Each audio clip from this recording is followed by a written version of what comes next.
Hey everyone, this is Michael again, and we are live. Yes, it's how you all doing on this fine Sunday evening?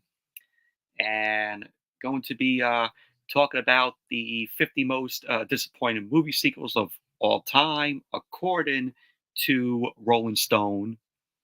So this is their list, and gonna go over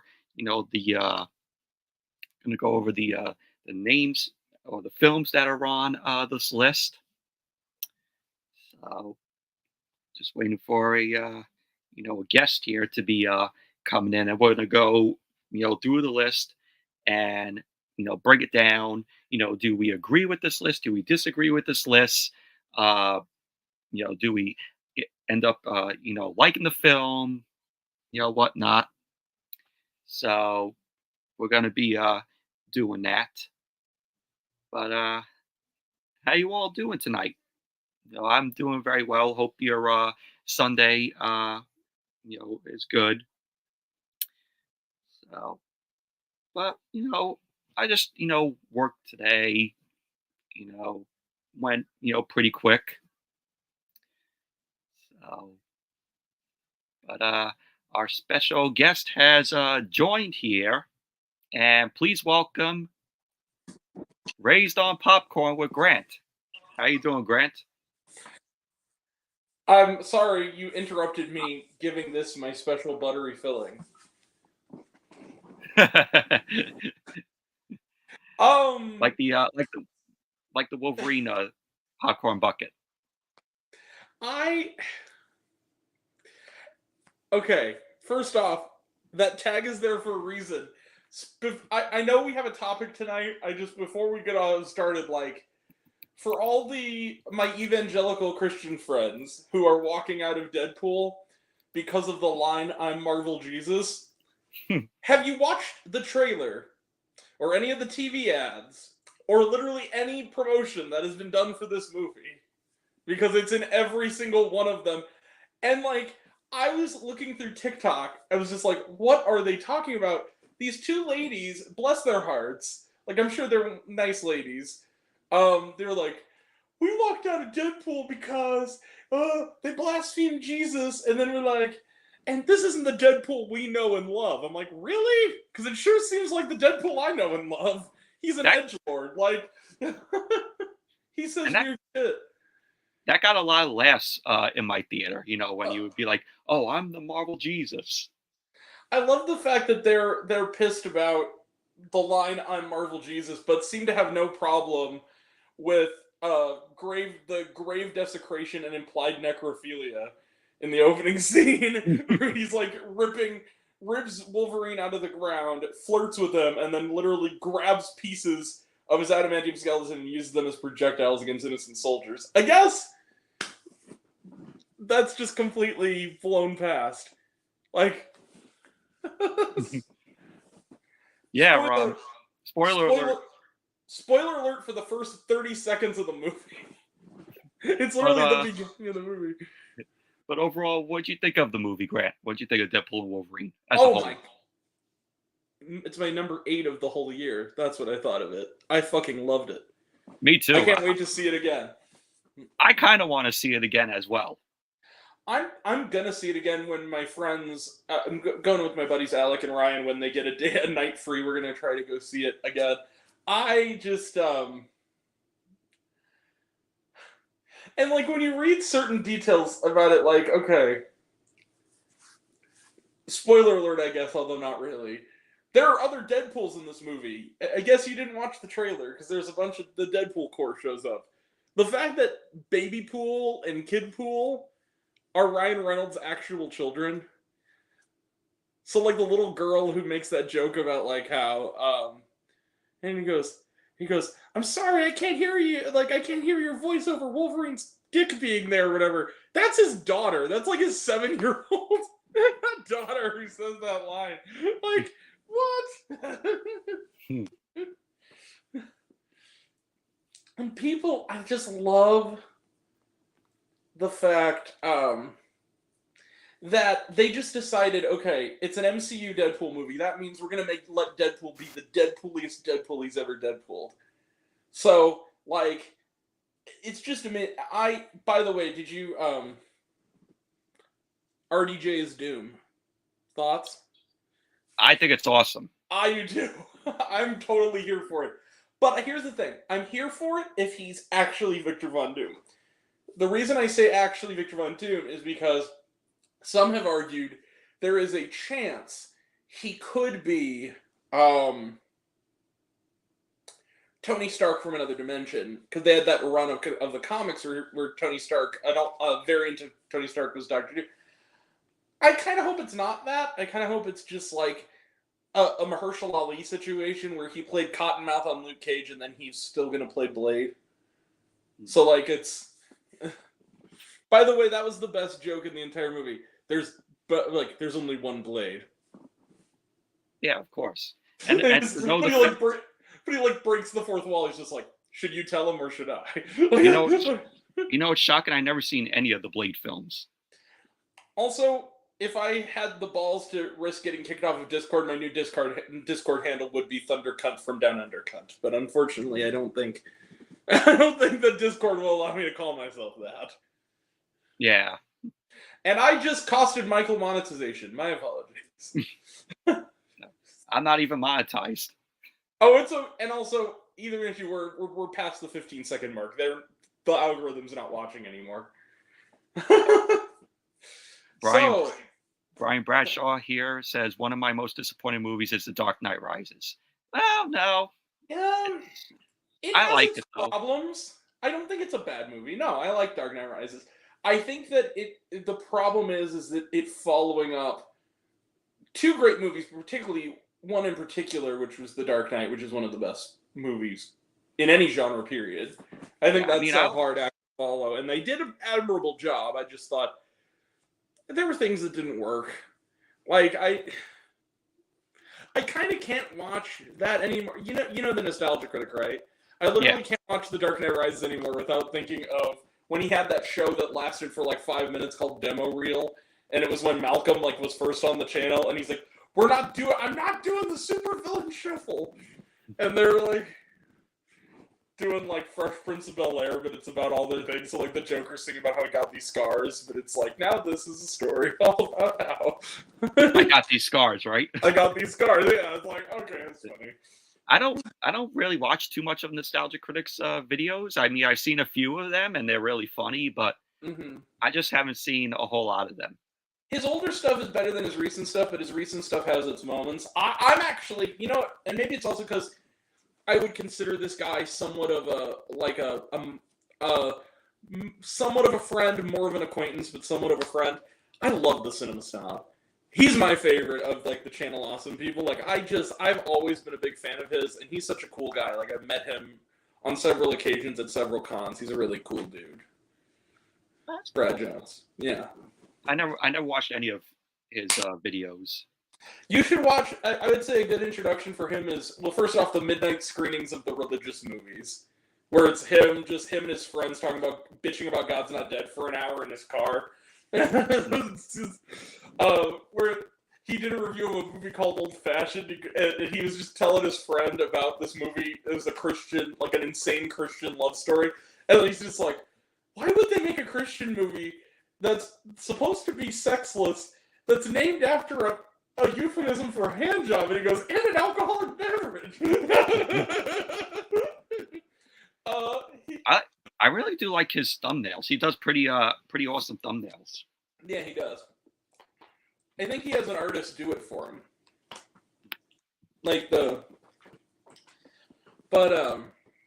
It's funny, his year in film series is great. The only problem is each episode is like roughly 4 hours. So you're gonna have to wow. Because he covers like the entire year of film, and it's in the 60s.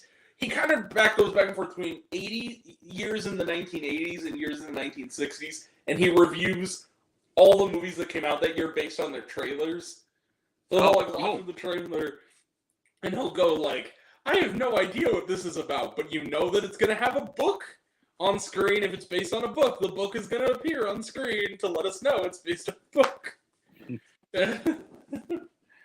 Well, also, the Oogie Loves, that's another classic video, because I was one of the only people who saw that in a theater, because I remember I was in college when the Oogie Loves came out, and I was like, I saw the trailer with, like, another movie. I think it was, like, some movie that summer, and I was like, you know what? I have to see this movie, because it has the potential to be one of those great bad movies, and then I saw that it was, like, the lowest grossing wide release ever, and I was like, okay, now I have to go see it, so I went on a Monday night, and I saw the Oogie Loves, and I literally was the only one in the theater. I was like, this is the greatest bad movie ever. Like, this requires friends and... Just to make fun of it. Like, literally But here's the thing. It's so... One of those movies that's so bad, I kind of adore it. And I've watched it multiple times. It's like Wish Upon. That's another one where I'm like, I could watch that whole movie over constantly because... Do you dig on multiverse theories? This is like... There's so many things, but I saw a movie today that had Christopher Lloyd in it, and it reminded me of Oogie Loves because he's in Oogie Loves. He plays a Mexican character. The movie's bananas. Like, I'm telling you, this movie's crazy. He and Jamie Presley play a couple of like salsa dancers, Mexican salsa dancers who ride around in a spaceship that's a flying sombrero. I wish I was kidding. Really? It's an insane movie. Like, we have to do a bad movie roast of it because it is like the. By the way, did you watch Double Toasted's video on Divorce in the Black? Because they nailed every aspect of it. Oh my god, it's like 40 minutes and it's just them not being able to keep it together. Like, they literally said that, like, this is supposed to be the regular review, but we're gonna do a bad movie roast of this soon, and you could just tell like there was fodder for it. Like. They did do X-Men Origins Wolverine. They did. I haven't watched it yet. I saved it to my watch list. I haven't gotten around to check it out. I did when I got back watch the Half in the Bag on Deadpool and Wolverine. That was fun. Where they kept talking about, like... And I like this show. I'm not in the camp of people who hate it, but it's like something like, we got kicked out of the writer's room for Deadpool and Wolverine. He goes... Yeah, but it's a good thing we are officially in the writer's room for season 2 of The Acolyte. Like, dead air. And then it's like, because, you see, all our jokes sound like just people talking. So it works. It's like, damn it. It's actually funny. King of Hueco Mundo said, I just know that movies of today do not compare to films from the good old days. That's true. I think it depends on what movies you're watching, to be perfectly honest with you. And I respect that opinion. I understand that a lot of people share that opinion. I think a lot of it is, if you're only seeing movies that are in multiplex, wide release kind of situations, which I know a majority of people are, yeah, movies generally, although this summer, there has been some really good, like, big movies. Like, Twisters was really good, Deadpool and Wolverine, of course. Inside Out 2 is great. Does Kinds of Kindness count? I guess not. It's technically more of an indie movie, but I didn't watch it yet. But, like, I think the other thing is, like, if there's one thing I've learned in my years of watching films, and especially classes I've taken on, is that even if you have a feeling you're not going to like it, it's always really good to go outside your comfort zone. Maybe if you need to go in your car and travel a few minutes away to an art house and see a movie that maybe you've heard some buzz about that's gotten some attention. That you maybe even a foreign film, like something you wouldn't have seen at your local multiplex. It's actually really good because I think that it actually does make you appreciate film more. And I kind of am of the opinion of, like, every year, us movie tubers. Sorry, I don't mean to talk your ear off, Michael. No, it's all right. That's okay. But we do our lists. We do our annual lists. In fact, most of what I do is lists. People sometimes will tell me, like, stop doing lists. You do a quarter-term list, you do a mid-term list, you do a summer list, like, stop it. I like talking about movies I like, and I like roasting movies I don't, and I like multiple excuses to do so. But that's cool. But it's like, people wonder, like, why do you have a top 30? Why do you always have a top 30? I'm like, because I kind of fall into this category of Richard Roper used to always say, like, people would every year go like, "Oh, this was a bad year for movies," and he's always thought he said like that's ridiculous. Saying it's a bad year for movies is like There's saying always people that say that. right. It's a bad year for books. Like you just gotta find the good movies. You have to kind of seek them out, and so I try to seek them out, and therefore by the end of the year, I struggle to even get 30 movies to talk about that I think are the best because there's a lot of darlings that I have to kill to get that 30. And there are a lot of people that do like their top 5, their top 10, their top 20. Never have I seen somebody do a top 30 before. It started last year because I think what happened was they usually cut it out at 25, and then I was like, and when I say top 30, I really mean top 30 with a tie or two because it's usually more like 32 movies I talk about. But it's like, what are you going to do? I mean, you see all these movies that are around, and I think also being a movie reviewer on YouTube post-pandemic and kind of right when the pandemic started, there's more movies than ever that are smaller movies that you can just discover looking through the libraries of your favorite streaming service. And you can just find these movies, like Gasoline Rainbow. Nobody... If I didn't have Movie, I wouldn't even know that movie existed. But it was a movie that I found because I was like, oh, this looks interesting. And I watched it, and it really is one of the best films of the year. So I just think, like, again, there's a whole world of movies out there that aren't just Marvel movies. Marvel movies are fun. I love Marvel movies. And I love blockbuster movies. And when they are as good as something like Deadpool and Wolverine, they are on the list too. And I think that's the other thing that I love about doing lists is that only in a best of the year list can you have Inside Out 2, Deadpool and Wolverine, and Thelma in the same conversation. It's very hard to do all of that, you know? Just like it's the worst list this year is the only list where you'd probably see somebody talk about Horizon and not another church movie. It's like and also Madam Web. Madam Web, although I did put that on my midterm list, but to be fair, I kind of put it in the category of like, yeah, it's bad, but like, I had a good time. It's on my worst. It's bad, but it's fun. Like it's fun bad. Like it's masochistically entertaining because it's just so inaptly made. There is. But hey, you gotta say it's a lot. Deadpool and Wolverine is 1,000 times better than that. Oh, Deadpool and Wolverine. You know what it is? Do you know John Mulaney, right? Yeah. Okay, John Mulaney has a really good joke where he talks about arguing with his friends about movie preferences, and one of them says that, like, I like movie, and he says that he likes The Godfather, but he doesn't like Scarface, and yet his friend, like, his 2 favorite movies are The Godfather and Scarface, and he's like, he talks to me, he goes, I like movies like The Godfather and Scarface. And he goes, well, my favorite foods are lobster and Skittles. It's like, that's the same thing. Madam Web and Deadpool and Wolverine is the epitome of lobster versus Skittles. You know, it kind of reminds me of The Matrix. Like, would you rather take the blue pill or rather take the red pill? And if you choose to take the red pill, will you take the other red pill and then proceed to walk out of it based off of a very flimsy justification for your for the deity that you pray to? I just find that ridiculous that people walk out of movies because they're Christian and somebody says a naughty word or something. It's like that's just stupid. I go back to Gene Siskel when they were reviewing Life of Brian, where he says, like, is your faith really so fragile that you literally a 90-minute comedy is going to affect it? Like, come on. And it's like, it's true. It's like it's a joke. Like, just accept this.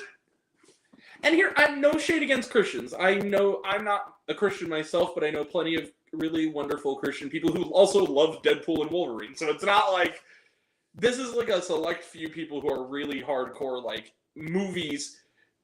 The kind of people who probably don't see a lot of movies that don't have Pure Flix in front of them, probably. Yeah. So, yeah. Brian Bradshaw says, Borderlands, I can care less to see. It looks bad.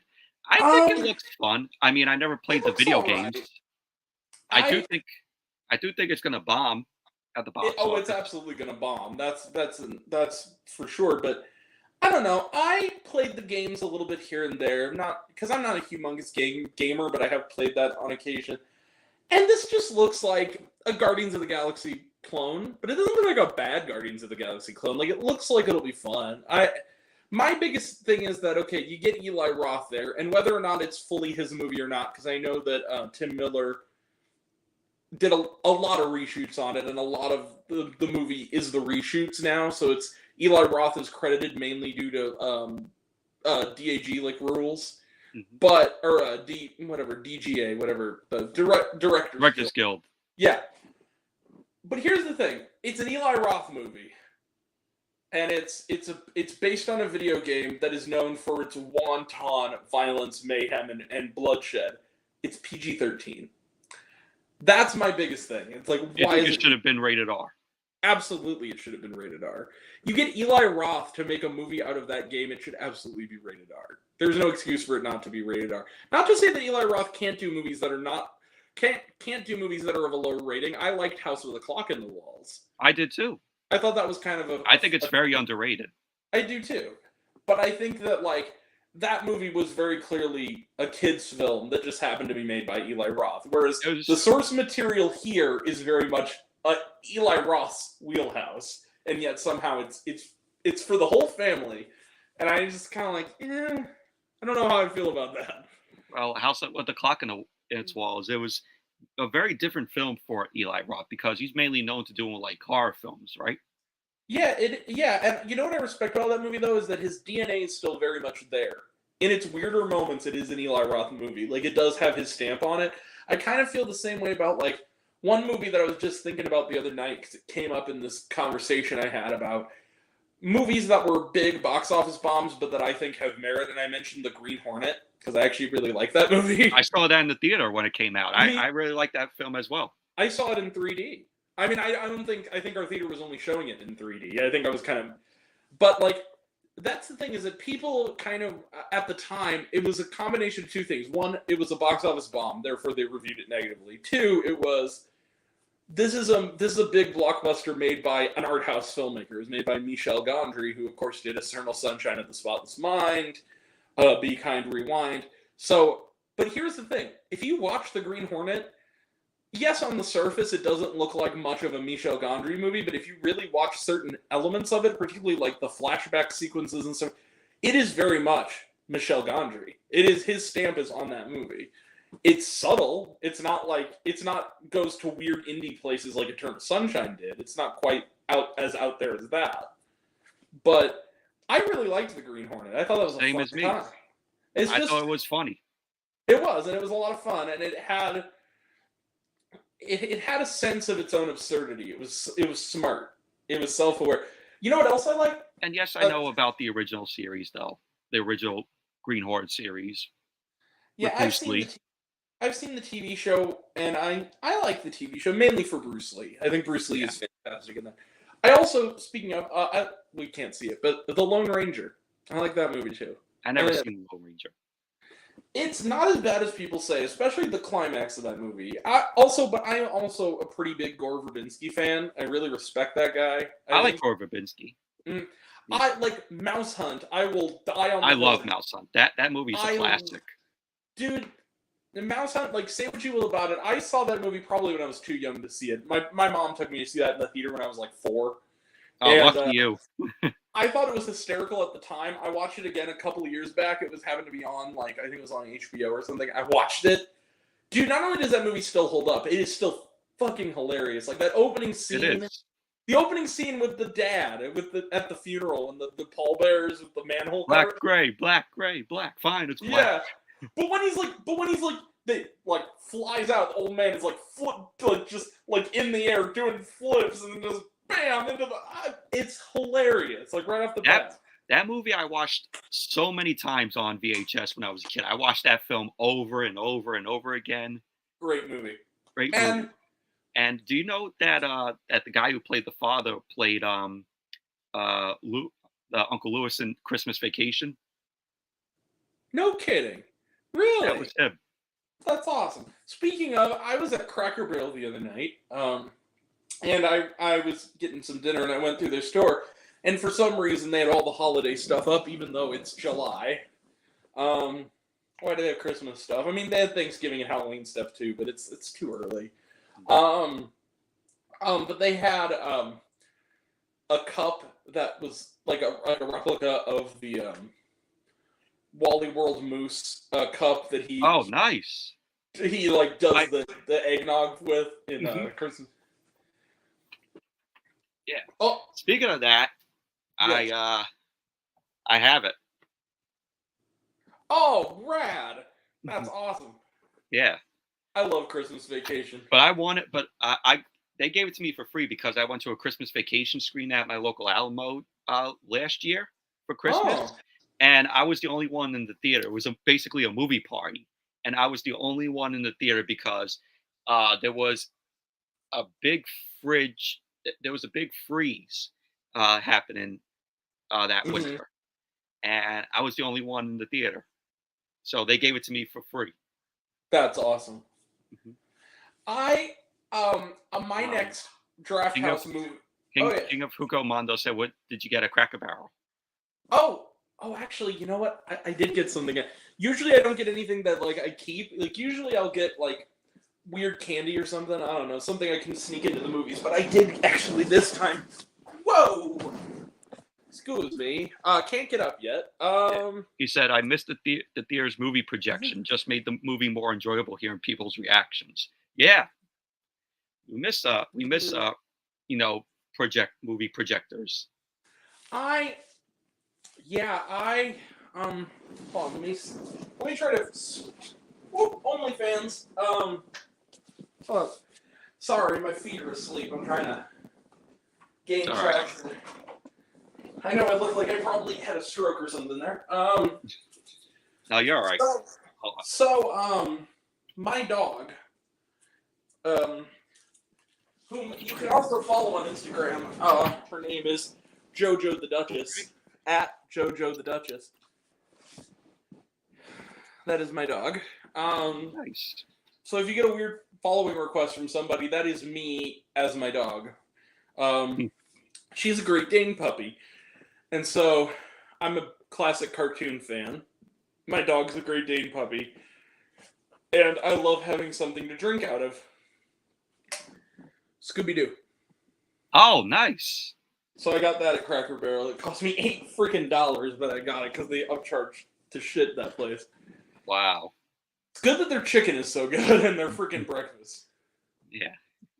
Um. So, guess we'll get into the topic here. Oh yeah, sorry. It's only been a half an hour of us shooting the shit. I Yeah. completely Well. forgot we have a topic. Yeah. Well, it's good. It's good to talk. Other than just get right to the topic. Yeah, it's also just nice seeing you. It's always fun seeing you.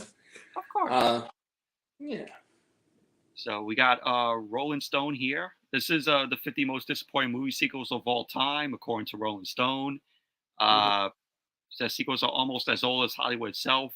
Even before talkies hit the marketplace in 1927, studios were churning out follow-up movies like The Fall of the Nation, Don Q, Son of Zorro. You know, a list of the worst sequels could be almost endless and almost too easy. Few people turned on Crocodile Dundee in Los Angeles or American Pie Presents The Naked Mile. I expected some great masterpiece. Yeah. It's true. Uh, so we'll just jump right to the list. Me and Grant are gonna, go over this list. What if we agree with the films on the list? If we disagree, uh, we're just gonna shoot it out. On the movies that made this list according to Rolling Stone, and we'll just go down the list and bop the bang and just talk about it. There are some movies that I may have not seen that are on this list. If Grant saw it, I'll give him the floor on it. Yeah. So here we go. The 50 most disappointing movie sequels of all time. Starting at number 50, we got Terminator 3 Rise of the Machines, which I have not seen. I have. I don't think it's that disappointing. I think that it is. If you could argue, outside of the second one, it's the only other really good Terminator sequel. It's the only other one that I think has value. I should point out ahead, and if it's on the list, I don't mean to jump the gun. I have not seen Terminator Dark Fate. That is the one movie of these I have not seen. But I did see the opening scene. I did see the opening scene. Somebody sent it to me. But I have not seen the film because I was going to go see it, and then we were moving into our new house, and at the time, and it was out of theaters before I could. So I didn't get a chance to check it out, and I never really had the urge to seek it out. So, Yeah, I've seen the first Terminator. I've of course. I have not seen the second film. Yes, that's a shock to people. What, dude? You got to get on that shit. That's the best one. I've seen Terminator Salvation, which I thought was okay. I saw that in the theater. It was okay. Yeah, and then Terminator Genesis I saw in the theater, which at first I liked, but that's like the timeline was so confusing in that film. Is it strange that I actually don't hate that film? I think it has its moments. I don't think it's that bad. Yeah, I agree. It does have its moments. Yeah. Especially with Arnold and them in the jail, in the police station, and just you have just Arnold just smiling like. Oh no! See, that was genuinely I liked that part. Where they do the police line, and he's just like, it's all like robotic. That was funny. He says Batman and Robin awful, but classic Batman villains, and seeing Arnold made it a classic. No, Batman and Robin's awful. Okay, before we continue, because I'm sure it'll be on this list, although they said it's disappointing, not worse. Mm-hmm. I saw Batman and Robin once when I was a kid. I have tried on 4 separate occasions to rewatch Batman and Robin.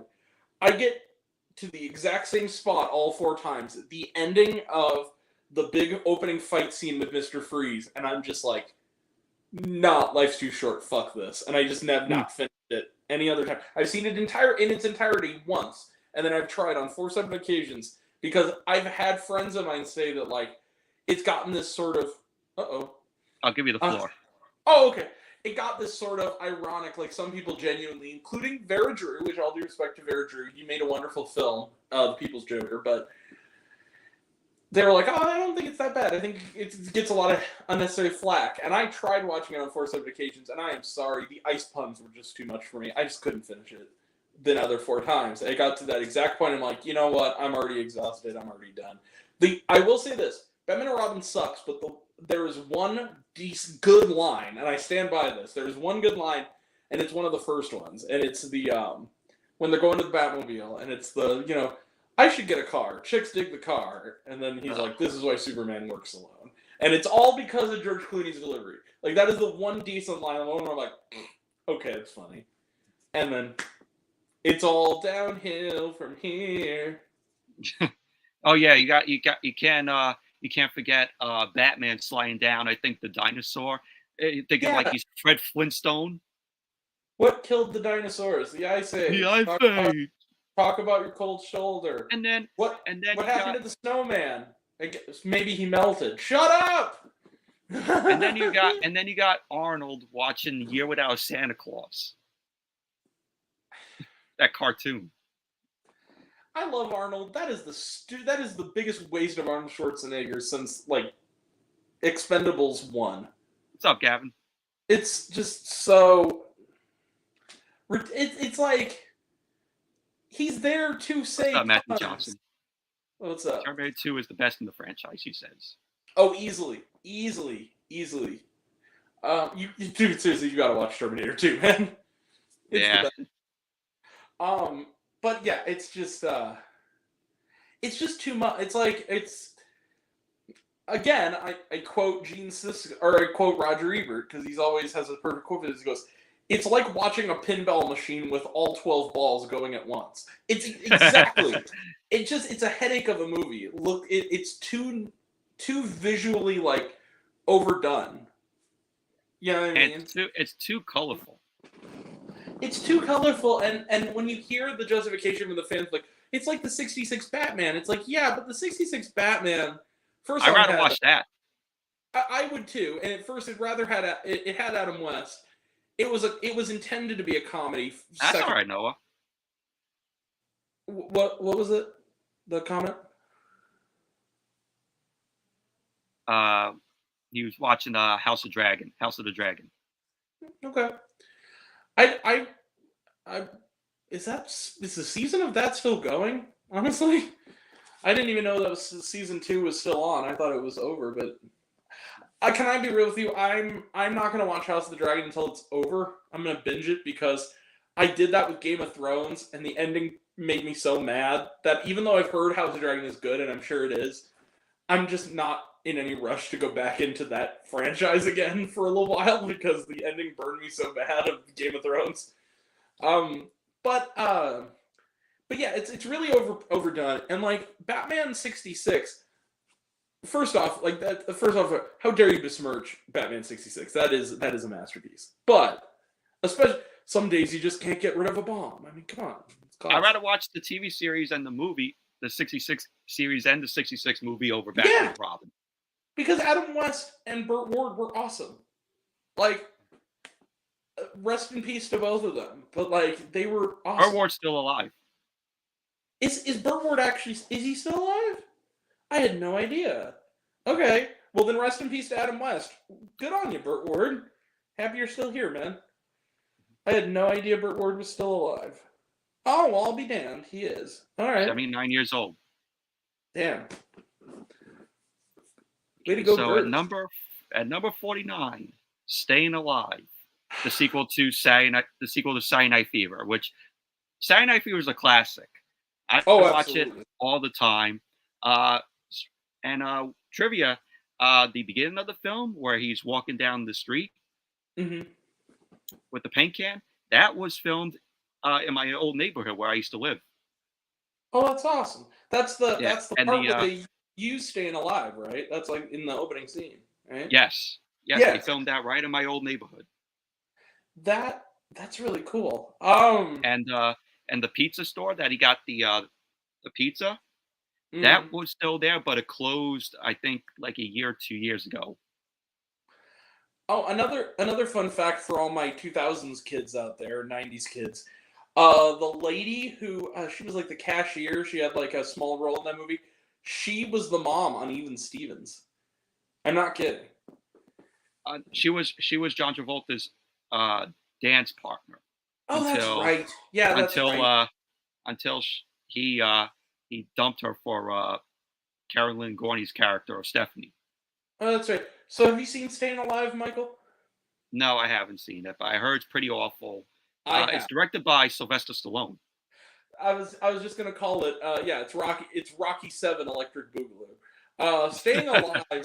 Staying Alive is a piece of shit, but it's one of those pieces of shit that I can watch because it's one of those. It's like a Madame Web because it's like that, or like Oogie Loves, where it's like it's bad, but it's so earnest that I'm kind of like, Isn't it John Travolta's Tony Manero trying to put on like a Broadway show? Yeah. Like a dance thing? Which also doesn't make any sense as the next step in the story of that character either. If you really know Saturday Night Fever, like that, it seems like, how much do you want to bet like that? Well, you haven't seen the movie, but I want to bet like that was a script for a Flashdance type movie it came out the same year as Flashdance. Right. And they couldn't get it off the ground, and so they literally just MacGyvered it into a sequel to Saturday Night Fever. Like, it was just going to be... Noah said second to last episode of the season of House of the Dragon. Oh, okay. And Matthew Johnson said rest in peace to Cesar Romero too, the Joker. Yeah. The best Joker. In the 66 series. Yeah, definitely up there. I'd also put Mark Hamill and does Joaquin Phoenix count? Because it's technically not a Batman story. Yeah, Joaquin Phoenix counts. I still think I still got to give it to Heath. I still think Heath's the best. But man, Cesar Romero though, yeah, he was an icon. Rest in peace. Great actor. Staying Alive. I don't know if I'll see it. You shouldn't. Saturday Night Fever is just a classic to me, and I don't know. I won't even acknowledge that this sequel exists. It's the kind of thing where, like, if you're someone who, like, and I love Saturday Night Fever, don't get me wrong, but if you're someone, like I'm sure you are, who really has a personal connection with Saturday Night Fever. It's weirdly, it's kind of disrespectful in a weird way that it's a sequel to that movie because it's such a different type of movie, and it's a worse different type of movie than Saturday Night Fever was. That it feels like a betrayal of that character and that story. Exactly. Yeah. Heath Ledger was great too. His death was so sad, still is. Yeah. One of the best stories. And he never got to see. And he never got to see the movie when it was released. No, but you know what? The most interesting story is about it is he went method, of course, for that movie, and I think that's ultimately what did him in. Sadly, his friend, because he's from Australia, so it was one of his friends, like friends from childhood, like someone who's not in the business, was visiting him apparently, and he came out in full makeup and did the "you want to know how I got these scars" bit before the movie came out to his friend. And then when the friend had this look of like pants shitting fear on his face, Heath Ledger broke character and says, "What do you think, man?" And was like laughing. And the dude was like, "What do I think?" He's like, "I think you're gonna win a fucking Oscar." And look at that. He did. Wouldn't you know it? The guy was right. That was so crazy. Oh man. Well deserved too. Mm-hmm. Yeah. Moving down on the list. Number 48, The Lost World Jurassic Park, which I disagree. I really enjoyed The Lost World Jurassic Park. I like this movie too. I remember genuinely. I remember the hype for this film when it came out, considering I was in kindergarten at the time, and The Lost World Jurassic Park was like everywhere, like the advertisements on TV, the whole big toy line that it had, the watches that they had at Burger King, which I had one of them. It was just a big movie. I remember, I remember the hype for this movie more than the first, because the first one, when that came out, was like only 2 years old, and I didn't experience how big the first movie was. But yeah, The Lost World Jurassic Park, I enjoy it. Does it need to be on the list? No, but according to some people that really loved the first film and they were expecting the sequel to be more like the first, I kind of have a sense why. I mean, yes, there's, the scene where the girl is doing the gymnastics and taking out that was dinosaurs. Yes, the San Diego scene. Yeah, you could say that, that was kind of stupid, but it was funny though. But the Jeep sequence, the glass, the back window with Julianne Moore, that was a great sequence. That's like a franchise high point sequence. And Jeff Goldblum did really good in the role. Well, it's Jeff Goldblum. I mean, it's Jeff Goldblum. Jeff Goldblum is one of those actors, like, you could videotape him eating a sandwich and talking about his day, and I'd probably still want to give him an Oscar. Like, man's just charisma personified. When we first get introduced to him, he's yawning on the train. I'm a tad younger than you. I wasn't even born yet. I was like, it was the year I was 97. 93. No. I was alive for the second one. 93 was the year I was born. I was born in November. So I think I'm like 2 years younger than you are. So I vividly remember the watches. I had one of the watches. I wasn't old enough to see either of the Jurassic Parks yet, but I remember the ad campaign being nuts at the time, and I do remember. Yeah, Burger King advertised it a whole lot. I did beg my mom when I was like 6 to let me rent Jurassic Park from the video store, and I finally convinced her. It was my first PG-13 movie I ever saw. So it's a significant movie. But yeah, Lost World I liked Lost World. I never got to see it theatrically, but whereas I've seen Jurassic Park theatrically a few times because we've gotten re-released a bunch. But like, I saw it. What? I saw it last year when it was re-released. Same, the 3D one, where they did 3D again. Not in 3D. They showed it at my local Alamo Draft House in 35 millimeter. Oh, that would be sick. Oh, that would be so awesome. It was like watching it for the first time. Like when it came out. That, man, you saw it the right way. Kudos, my friend. Kudos. Lucky you. No, the first Jurassic Park movie I saw in the theaters was Jurassic Park 3. That sucked. Oh, it sucked. The only thing that was memorable about that is my dad was like 8. My dad took me and my brother to our drive-in to see that. It was a double bill of that and Tim Burton's Planet of the Apes. Talk about the worst double feature. I saw Planet of the Apes in the theater as well at that time. I think my brother fell asleep during Planet of the Apes. I stayed up for both of them. I think that was the first time I realized that movies could suck. Because I was so young, I was like, man, movies are not all good. Like, they can actually be bad. These are 2 good examples of it. And that's what made me the cynical asshole I am today. Oh, go ahead. And if you guys want to see what the Burger King watches look like from Lost World, let me lower the brightness to it. This is what they look like. I'm almost certain I had that one, the third one on the end there. I had this one right here. Mm-hmm. I had that one. Pretty dope. I remember back in the... Oh, no. That wasn't the first... I'm sorry. That was not the first movie where I realized movies could suck. The first movie I saw in the theater that I realized movies could suck was Wild Wild West. My bad. My mistake. I heard that's pretty terrible. Oh, man. And Will Smith turned The Matrix down for that film. I know. Oh, and like...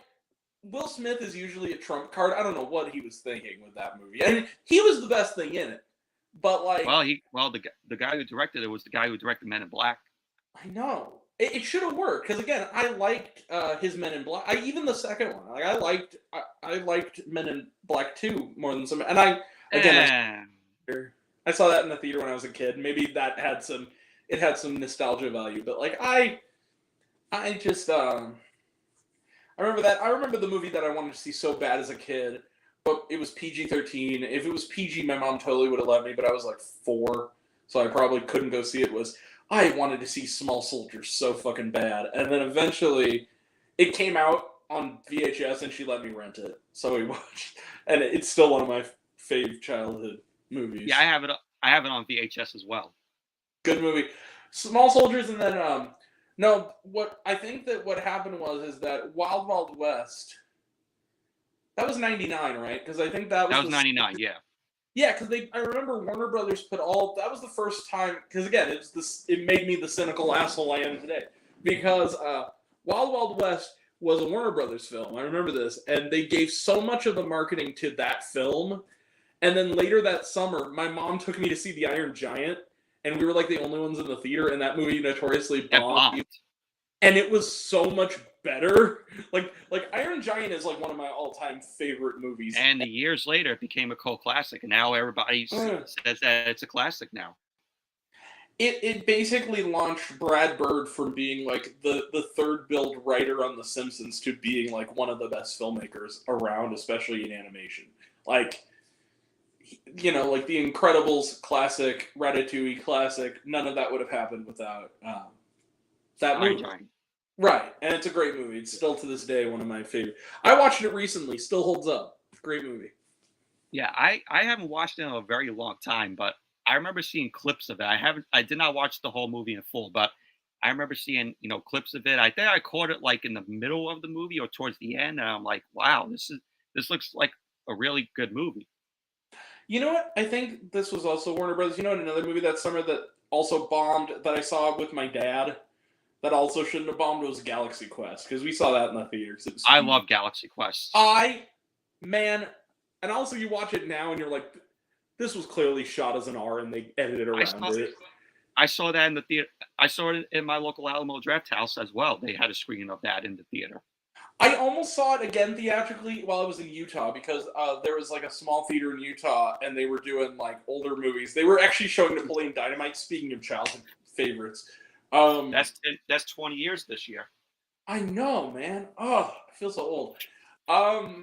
But they were showing Galaxy Quest, and my dad was, and I was like, he goes, yeah, what's playing? And I was with my dad and my uncle. I'm like, oh shit, it's Galaxy Quest. We should go see Galaxy Quest. It's at 9:00, and they were game for it. And then I think we eventually decided not to, because I think he said, well, is there anything new out that you haven't seen? And I think of Freud's Last Session, and then we just said, okay, well, well, I was gonna see that for the channel, I guess. He goes, yeah, let's go see that. So we saw Freud's Last Session. But Mm. that no, Napoleon Dynamite, you talk about great theater experiences of my youth. We used to have a dollar theater in my town. It was like a. I'm sorry. We'll get back to the topic. I Yeah, apologize, that's all right. but Share your stories. but me and my brother and a friend of ours from a few of our friends. It was one of those situations where that movie was PG, but my mom kind of saw the trailer. Was like, I don't know what this movie is. I don't know if this is like a hard PG or not. Like, I don't know if this is like a family movie. Which was it for? Napoleon Dynamite. Napoleon So, Dynamite. but mind you, I was at this point like 11. I said, "Well, Mom," she said, "isn't that movie R?" I'm like, "No, it's PG." And she's like, "Okay, you can go see it at the Dollar Theater." So I went with I a think group it's of, PG-13. I think it's PG. That's the thing that's weird because there's nothing in it that's like horribly like adult. Like it's a couple of minor innuendos and like. Honestly, I'm surprised it's even PG. It feels more like a G to me because there's not like a lot there. Um, Oh yeah, but it is PG. Yeah, you're right. So I told her that, and she's like, "Oh, okay, I can go see it with the friends." So that was sort of one of the first movies where we got to, because it was at a small theater. So my mom went to see something next door. I think she saw The Manchurian Candidate. So me and my group of friends went to see it. It was our first movie alone, and we loved it. And my friend one of my friends had already seen it and was telling us, "You have to see this movie." Because of course, like everybody, I didn't know a thing about this. It just kind of came out. And everybody was just kind of, but yeah, it was right before we went back, and it was my first year of junior high school, and all of sixth grade, everybody was quoting that movie. It was like that. That was like that moment. That was that big lightning in a bottle. Like vote. Gosh. Everybody with the Halloween costume that Halloween was Napoleon Dynamite with the Vote for Pedro shirt, dancing. Like it was like that was the movie, and that was also I think my. No, it wasn't. I was going to say that was my first after the credits scene because I think somebody mentioned. Thank you, Matt. I think somebody mentioned. Oh, there's a scene after the credits, but the first after the credits scene I ever saw actually was Harry Potter and the Chamber of Secrets. When I was in the theater, my dad. I saw that too in the theater. I was bored by it. We'd around. Oh no! See, I love the Harry Potters. I saw the first one. I think that was my 8th birthday party. We saw Sorcerer's Stone because we were reading the book. Richard Attenborough did good reprise of his role too. Yeah, even though he wasn't in it a whole lot. Can I be real though? That was the kind of the one element I didn't like about Lost World is that they kind of retconned him into being an antagonist. Not to say that he was the most noble character in the first movie. And his grandkids were in it as well for a little appearance. Yeah, but it was right at the beginning, right? It was like a pretty short. It was basically a cameo of the three of them. But yeah, it's arguably the best Jurassic Park sequel. Although I actually think Jurassic World isn't as bad as. I like Jurassic World. He says, "I thought Jurassic Park 3 was fine. I mean, Sam Neill was the only good thing about the third one." I mean, it's not. It has its moments. Like I think that some of those moments are unintentional, like the Alan. If you don't know what I'm talking about, watch honest trailers for Jurassic Park 3 and then watch all the subsequent episodes after that, and they have him in the background. The dinosaur going, Alan. But yeah. Alright, let's move on to the next one, I guess. Unless you have something else to add.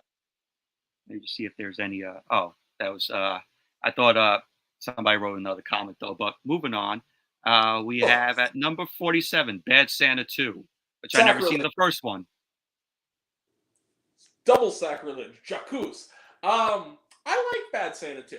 It's not as good as the first one by any means. I'll be real with you. Bad Santa is like my number 3 favorite Christmas movie ever. I watch it every year. I fucking love Bad Santa. That is one of my favorite. The ending of that movie when Thurman Merman, spoiler alert, punches the bully kid in the nards and then goes on the bike and flips him off.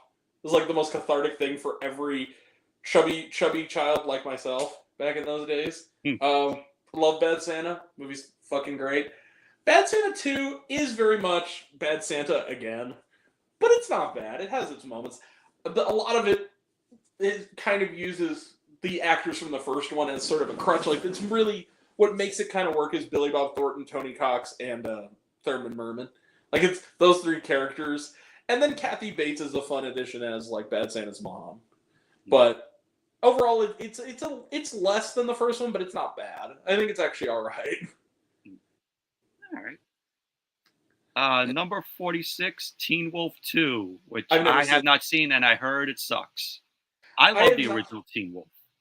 I do too. I also like the TV show. Don't like the movie they made of the The TV TV show. show looked horrible.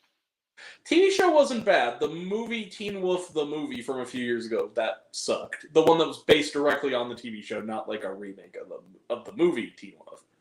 But But it stars Yeah, Jason Bateman here. and I love Jason Bateman, but I just was like, yeah, I don't really need to see Teen Wolf 2 with Jason Bateman. Like, I already have the perfect one with Michael J. Fox. Like, Of course. Right. And after the original movie ended, it did not leave anything open for a sequel. Well, yeah. The thing about, from what I've heard, is that Teen Wolf 2 is one of those Kindergarten Cop 2 situations where it's like, it's a sequel, but it's really a remake called a second one. Sorry, I have to adjust this guy. All right. Oh, You said Bad Santa are classic, same people and other new actors. I actually, yeah, I don't dislike the second one, and maybe it's also just because I went in as a. I'm sure they're going to mention it on this list, so maybe I shouldn't say it, but there was another sequel to a classic comedy that I loved that came out that same year that was so fucking terrible that it made me appreciate Bad Santa 2 more just for, at the very least, trying to do a little bit something different with the characters and not just repeating but unfunny with the first one. So, yeah. Yeah, so basically Teen Wolf 2, since Michael J. Fox in the first movie was in high school, he was a basketball star. In this one, Jason Bateman's character goes to college and he discovers that he's also a werewolf and he uses his powers to win boxing matches. This already sounds like a horror film. It sounds like a horror film, and it also just sounds like Teen Wolf again, except that Exactly. But it's in college. But it's in college and it's boxing, but it's otherwise the same movie. Again, I haven't seen it, so I can't speak to it. There you go. There's your plot. There's what you think of the film right there. Same plot from the first movie. Paste. Copy paste. Yeah, Xerox. Right. Now, number 45, we got Men in Black International, which I saw this in the theater, and after I watched it, I thought it was okay, but then it's kind of a forgettable film, in my opinion. It is, and I'll tell you how forgettable it is. I saw that movie. I saw it in IMAX. I remember this. I remember seeing it. That was the one with Chris Hemsworth, yes? Yes, Chris Hemsworth in it. I saw that movie. I know I saw that movie. I saw it with my dad. It evaporated from my memory by the time I walked out of the theater. It already, like, half the movie was gone. It wasn't a bad movie. It was just one of those movies where it's like it vaporized on impact with my brain. Like I watched it. Yeah. It's like you watch it and then you're gonna forget about it the next day you wake up. Like I remember it being a perfectly pleasant time. Like it wasn't a movie that I was angry at or anything, or it was really bad. I wasn't angry at it as well. No, it was just kind of like, oh, Chris Hemsworth.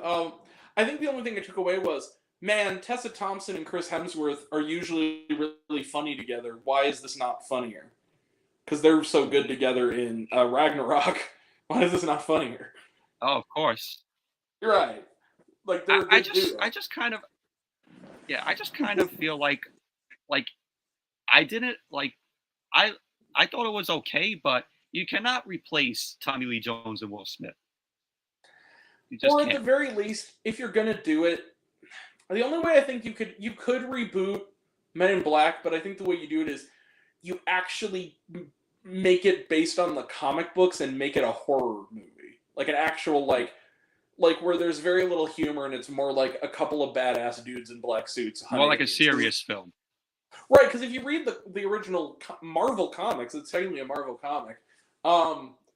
It really is like they took the name, they took the fact that they wear shades and suits, and that was about it. Like it literally, the books, it wasn't like a family friendly Spielbergian comedy sci-fi franchise. It was literally like a serious action comic about these dudes who go around hunting aliens. It was like an X-Files type of shit.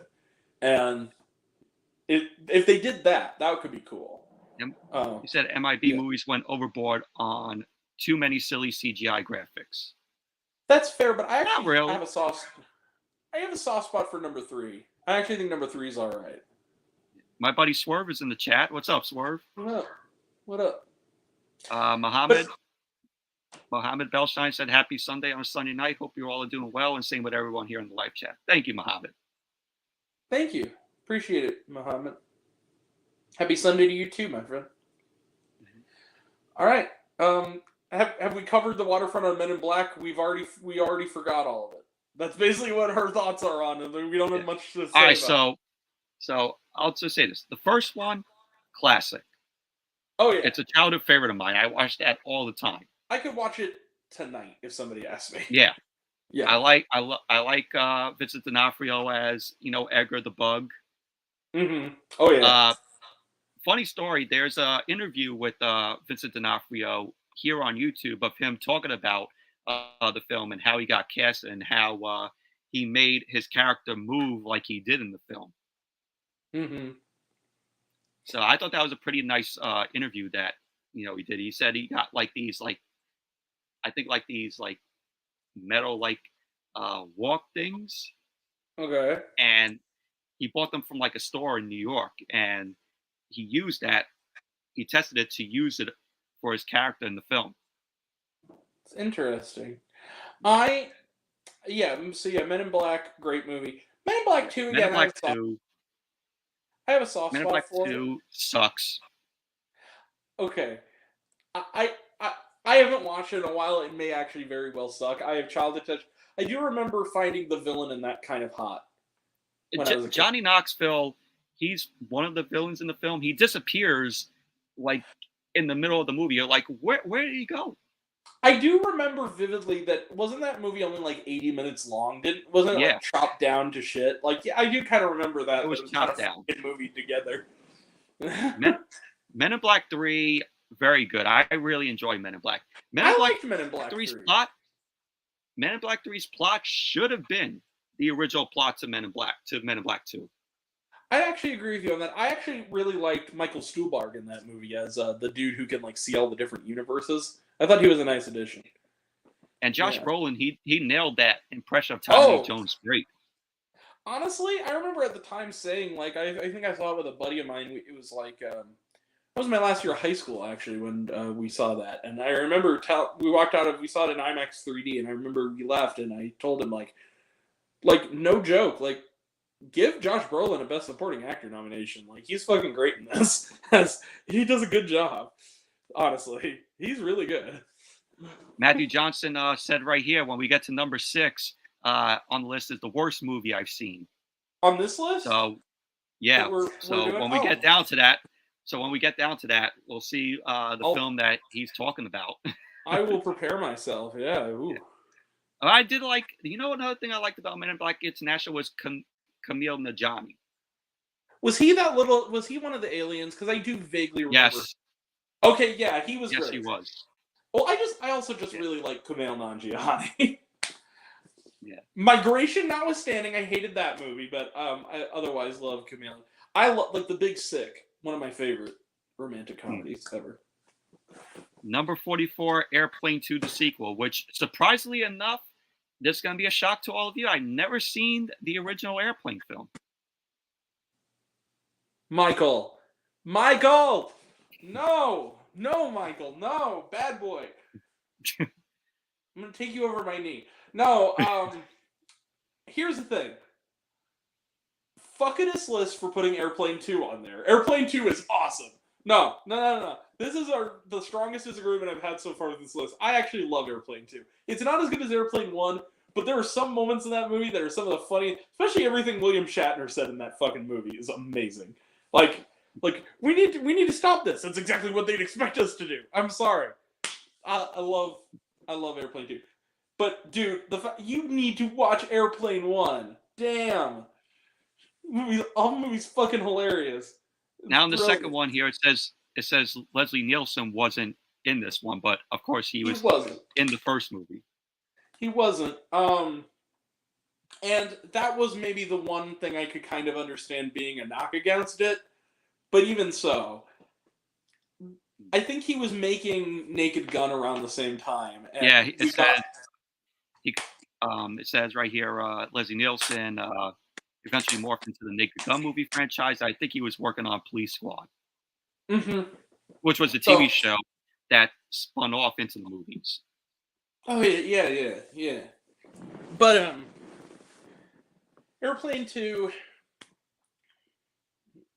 it's not Airplane 1, but you know what? It's all right. As far as comedy sequels, it's actually I don't think it's one of the better ones Mm. at getting the essence of the first one without repeating itself, which is So number 43, we got Lethal Weapon 4, which I have not seen any of the Lethal Weapon films. Michael. Michael. Okay, here's the thing. This might surprise people because I've been on record as that I loathe Mel Gibson with a passion. I love all the Lethal Weapons. Yeah, there are some people that do because of what he did back in the day. Yeah, and still. I love Lethal Weapon. I even love Lethal Weapon 4. I'm gonna be real about it. The major reason I actually really like this movie is Chris Rock. He is so good. Look at my suit. Look, you think I'm a perp? Look at my suit. Look at my tie. What do you think I am? The Crips accountant? Like, come on. That's well, Yeah, love Lethal that. Weapon 4. Yeah, I like Lethal Weapon 4. And they were all directed by Richard Donner. May he rest in peace. May you rest in peace. Now, Mel Gibson says he's going to do Lethal Weapon 5. I'm like, don't touch it. It should have died before. They did a TV series Which that didn't last long. Which honestly, can I be real? I went into that TV show expecting to hate it. It actually was okay. I thought it was actually kind of all right for what it was. It didn't. It wasn't as good as the movies, but it was okay. So here at number 42, Iron Man 2. I strongly disagree of this being on the list. I enjoy Iron Man 2. Yes, it's not as good as the first. And I know why people don't like it is because it was more of a setup to the Avengers. It absolutely was. I agree with that. But I like this movie too. Now, the thing about Iron Man 2 that I have an issue with, and I'll say this, I think it's one of the weaker MCU movies. And the reason I say this, especially on rewatch, Iron Man 2, my biggest issue with it, I think it's a solid movie. It's the weakest of the three Iron Man films, and the reason I say that is because it has an issue. Oh, go ahead. Do you think Iron Man 2 is better than Iron Man 3? I do. Or no, I think Iron Man 3 is better than Iron Man 2. I actually really like Iron Man 3. Same as me. Iron Man 2, my biggest issue with it, Iron Man 2, is that it does that sequel thing that I hate. Now, to be fair, it redeemed it, whereas another superhero sequel that I notoriously hated, Shazam! Fury of the Gods. I enjoy that film. I know, a lot of people did. I really didn't. Is that I don't like the sequel trope of the characters, so that a sequel happen, have to unlearn all their lessons and basically be the worst version of their character again. My issue with Iron Man 2 is that a lot of it, Tony Stark acted like he never met Yinsen. He never had that moment in the cave. He never... It's him relearning all the lessons he learned in the first one, and that bothered me. I thought that was just kind of unnecessary to do with that character. I liked Mickey Rourke in it. I loved Sam Rockwell. I did too. In fact, Sam Rockwell was the best thing about that movie. I wish Mickey Rourke would have used his whiplashes more. Yeah, and I actually think that by far the two best things about the movie were Sam Rockwell. I thought he was great. I also loved, again, rest in peace to this guy, Gary Shandling. The scenes with him and Robert Downey Jr. at the hearings, like at the bookend of the movie, like the beginning and end of the movie. I know how hard it is, you know. I know what it feels like. I know how much of a pain a little prick can be when he like gets him with the button, and then at the beginning when he's like, you know, you want my technology, you can't have it. But I'll tell you something I'll tell you all something right here. I just successfully privatized world peace. You know, and then he goes, "Beep you, Mr. Stark." You know, it's like. But you know, this is but Iron Man 2, like I said, I enjoy it. I like the whole look of the Stark Expo, which they they took a reference to the 1964 New York World's Fair. Mm-hmm. I like Don Cheadle in it. Yeah. He was a good replacement for Terrence Howard from the first. Don Cheadle, Rhodey's like low key one of my favorite supporting characters in the MCU, and as played by He's Don, he's awesome as War Machine. he is. No, it's I all used right. I liked it. I thought that Mickey Rourke killed it. Mickey Rourke killed it. I thought my also biggest issue is the middle chunk of the movie was a little bit overextended. I Yeah, thought because that it was more. It was that's when you got that build to the Avengers. well, but then also like that whole thing with again, it's minor thing. I know I'm nitpicking, but like he has the whole idea of like, okay, the arc reactor in his chest is slowly poisoning him, right? And he literally looks at a model that his dad, a videotape of his dad leads him to, and he literally creates a new element like you would create toast for your breakfast, and just cures himself in like 5 minutes. And for the first like hour of the movie, it's like the big conflict, and then like in 5 minutes, oh, you created a new element. Okay, I guess that plot is over. Thanks, movie. And also, you get the introduction of Natasha Romanoff. Now, yeah, Black Widow. and like I'm also in love with Scarlett Johansson. I love, who isn't? What man isn't? Black Widow, or woman for that matter. I mean, she's gorgeous. Black Widow, great introduction. Can I be honest with you? I'm sad for what might have been. We were talking earlier about Wild Wild West and the fact that Will Smith gave up doing The Matrix to be in that. He had to turn it down. This is one of the saddest things ever. I remember when they announced that Emily Blunt was going to play Black Widow, and I lost my mind. I was like, when that was coming out, like the second one. I rather have Scarlett Johansson than Emily Blunt. Maybe so. But I have then, and I still do have a massive crush on Emily Blunt. And so when I heard it was going to be her, and she couldn't do it. You know why? She was contractually obligated to appear in another film. You know what that other film was? Gulliver's Travels with Jack Black. I heard that film was awful. Motherfucker. Yeah, it's not great. Piece of shit. I wouldn't go so far as call it a piece of shit. But it's not great. It's not a great movie. Maybe if you're like 8 years old, it would be kind of cute. Yeah. But it's harmless, but it just wasn't very good. It definitely Thank you, was. Michael. No, Michael, I'm also named Michael.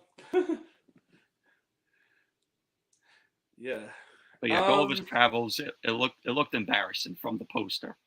It looked like, okay, Gulliver's Travels was Jack Black doing his Jack Black kids movie thing, but he didn't have the benefit of having Mike White as a writer.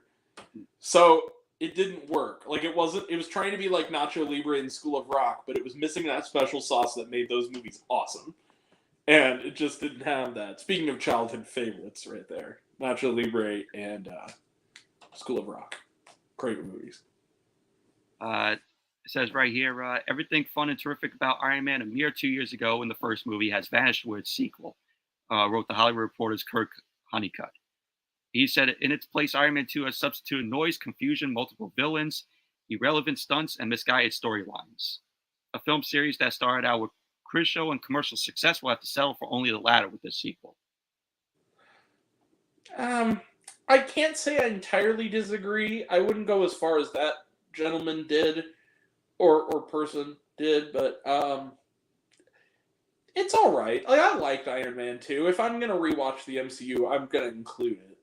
Yeah. But it's not my favorite MCU movie by any means. It's definitely in the lower tier for me. Okay. Number 41, Thor: Love and Thunder. I disagree.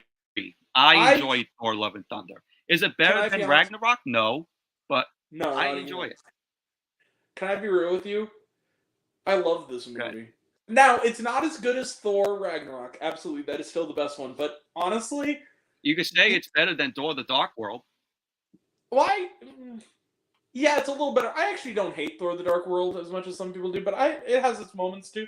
But like Thor: Love and Thunder, the way that people, it's kind of the same way I feel about She-Hulk. The way that people kind of went freaking nanners and went full blown dumb over it is ridiculous. It's a lighthearted comedic Marvel movie. It's fun.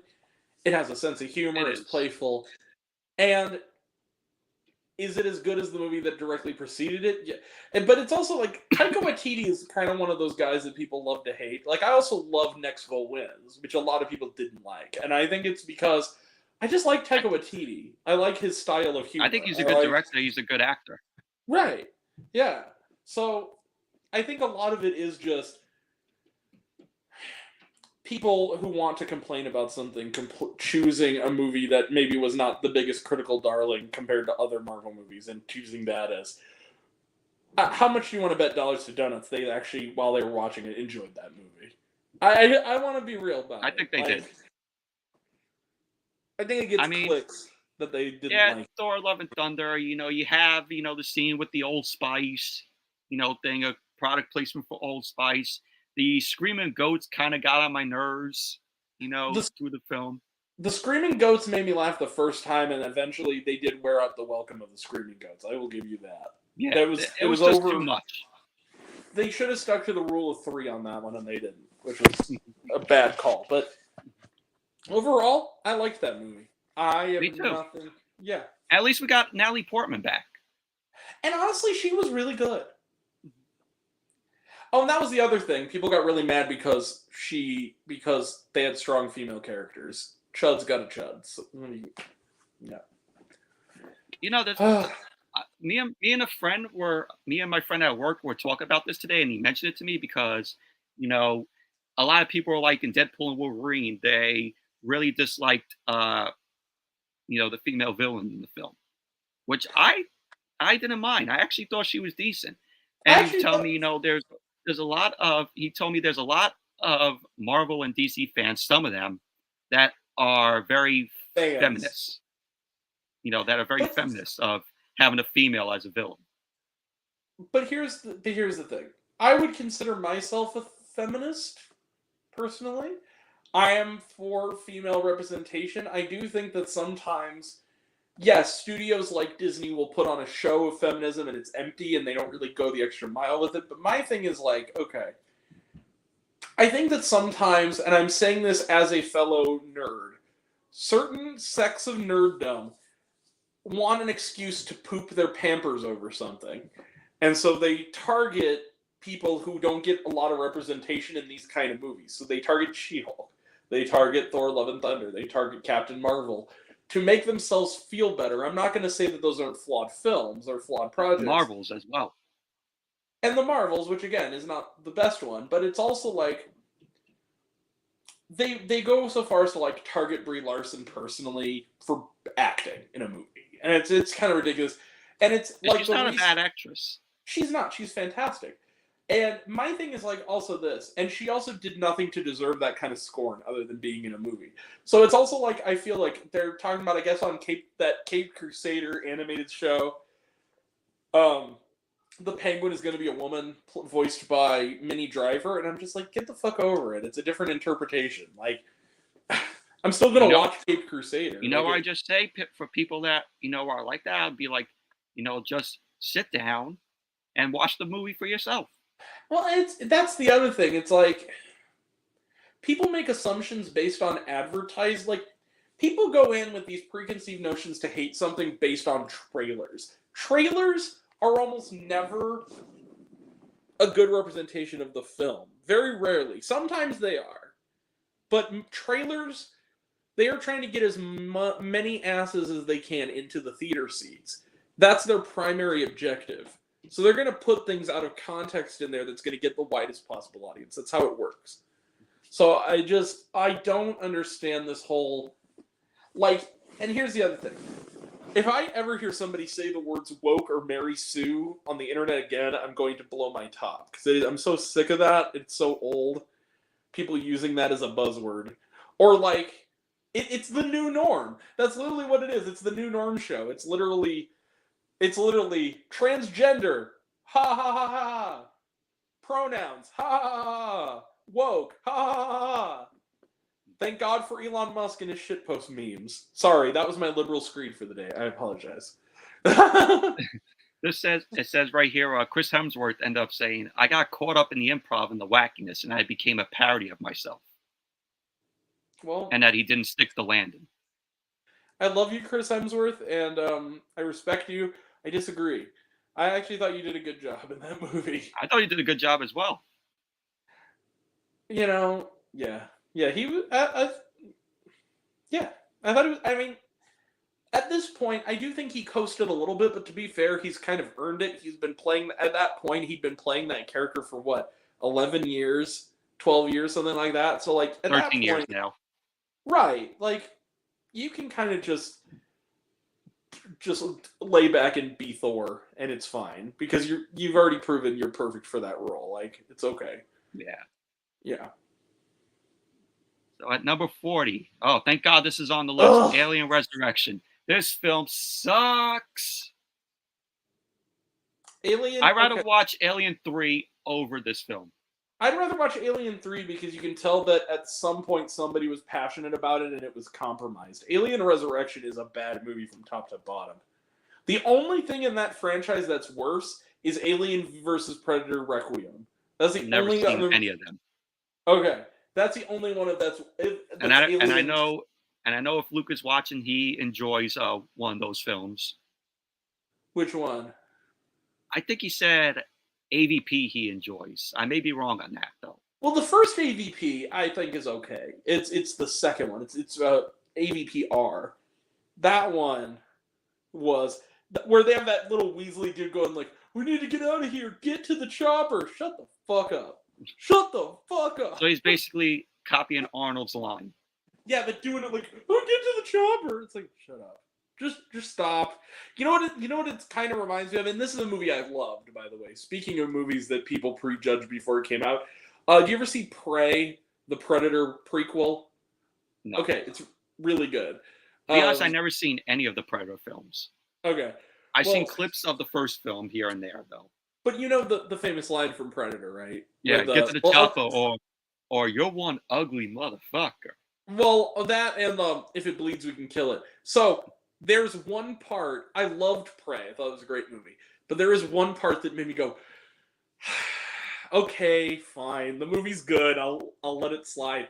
Where they're kind of like, how do we kill it? It's impossible. We can't kill that thing. And the guy's like, no.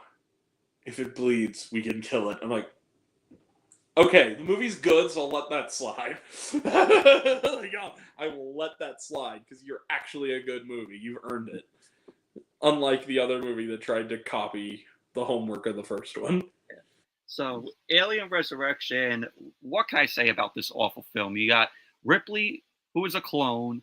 You have the stupid scene where she's playing basketball. Baby.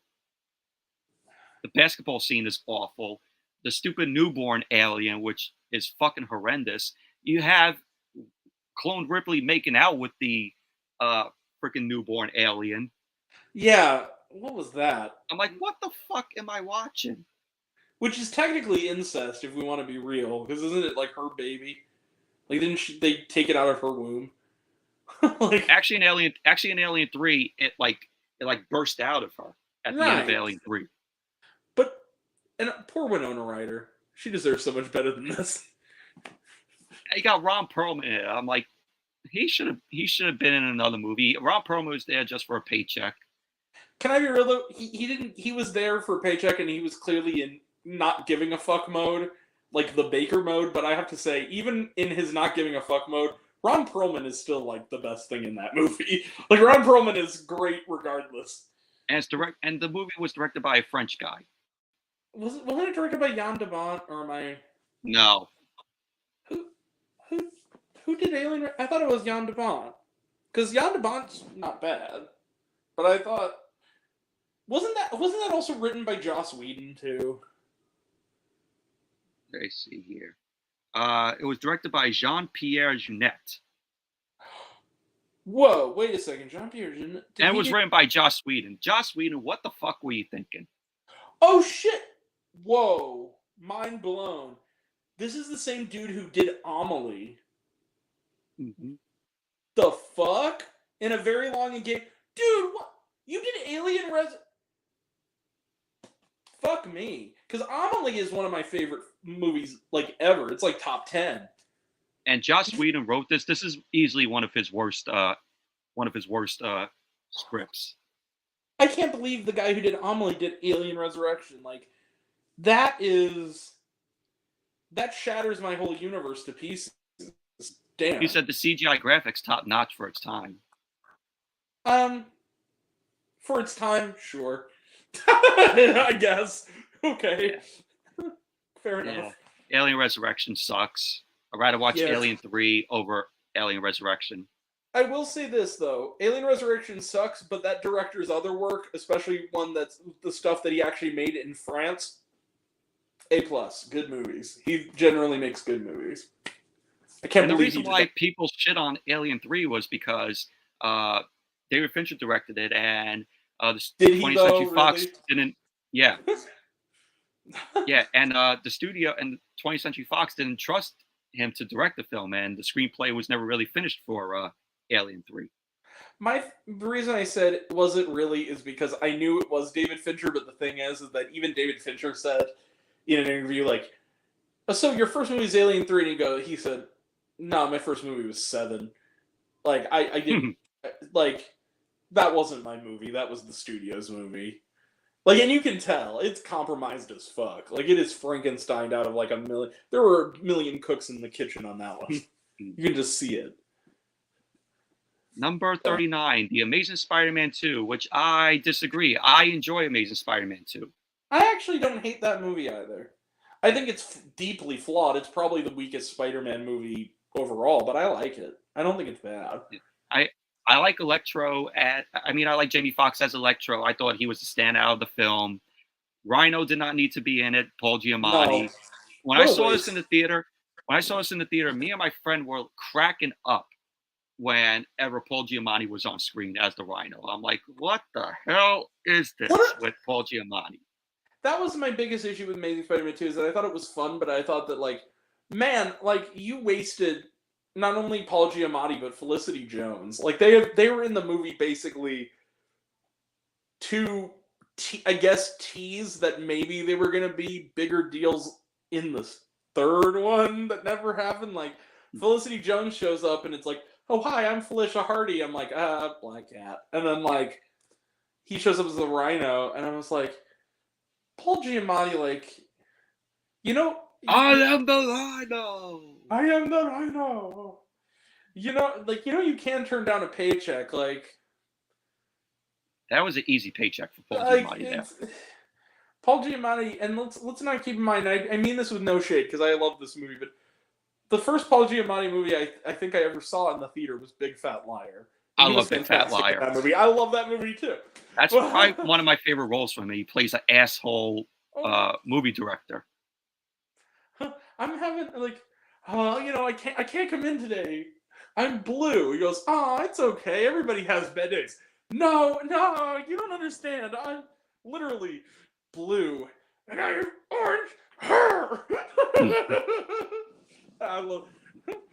And you can't forget Amazing Spider-Man 2 without talking about Dane DeHaan's Green Goblin, which looks like Beavis a little bit from Beavis and Butthead. It does. Oh my god, it does look like Beavis. Oh my god, it's true. Even when I saw the picture before the film came out, I'm like, he looks like Beavis. He does. He looks like Beavis crossed with, like, it's almost like if you chopped, how do I put this? It's like if you put Beavis and only Willem Dafoe's ears and like upper lip muscles into the matter transporter from The Fly, and they fuse together. Like, he's doing the kind of Willem Dafoe thing, but everything else about him is hey, butthead. It's like this. Shut up, Beavis. I'm watching TV. Be like, don't make me kick your ass, butt knocker. Dane DeHaan would be like, Spider-Man. Spider-Man is cool. Fire. He said the Goblin destroyed that movie. I It's more my of thing. I have to say it's more of Electro's film than Green Goblin and Rhino. There were some parts though that, like in hindsight, were kind of ridiculous, like the "you lied to me, you hated me" that part, and what was that one thing? Again, all due respect to her, I fucking adore her, but Emma Stone, I that love one Emma weird. Stone as Gwen Stacy. I love her as Gwen Stacy too, but I don't blame her. But there was that one line reading that I don't think it was her fault. I think it was the script. But there was that one line where that just like Emma Stone, like even you can't pull this off, and you're Emma Stone. You usually can pull you can do no wrong. Where it's her and Andrew Garfield, and she's breaking up with him because he can't be around her because of Ghost disapproving Dennis Leary Is dad. it So it's is it like, the scene where she screams Peter and then she covers him out no, like that was that? cute. No, this is later when he's like, no, like I think I need to break up, and she goes, no, I break up with you. I break up with you, Peter. I was just like, it was confused guy fit. You know that meme of the guy who just kind of with like question marks? Like Yeah. that's how humans talk. I break up with you, Peter. Like, yeah, I mean, that's how that sentence is supposed to go. I gotta say, you kind of feel bad for Jamie Foxx in the film. It's his birthday. Everybody, Yeah. wants to forget about his birthday. My issue with that, the way that they made Electro, like, okay, the other Spider-Man movies, because the whole point of Spider-Man, everybody knows this, is that, and his rogues galleries, that he creates his own worst enemies. Something happens that causes his villains to become villains. Usually, there's some And his wisecracks as well. right. The thing with Electro is people forgot his birthday. He's the only one who acknowledged his birthday, and then when he gets superpowers, Spider-Man wants to calm him down so that he doesn't hurt himself or other people, and therefore he wants to kill Spider-Man. Mm. Confused guy fan, like, what? Why? That doesn't make much sense. It's like a I gotta say, the Times Square scene is one of my favorite scenes in the film, where Electro just goes into Times Square, just causes havoc.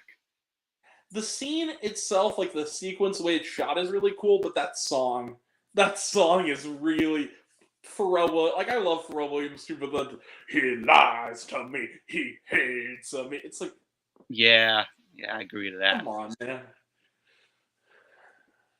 So, Yeah. on to number 38, U.S. Marshals, which is a sequel to The Fugitive, which I've never seen either films. You don't need to see U.S. Marshals. It's okay. Just watch The Fugitive again. The Fugitive's awesome. U.S. Marshals. It's not terrible, but it's not very good. Kind of not a lot to say on that one, honestly. Doesn't really need to exist, but it's okay. So, number 37, Star Trek V, The Final Frontier. Not a fan of Star Trek. I am a fan of Star Trek, and I will say this. Star Trek V is objectively bad. I kind of love it. It's another one of those bad movies that I kind of love. Like, yeah, go on, Kirk. But some of the lines are just some of the all timers. Like, I just have one question. Because what does God need with a starship?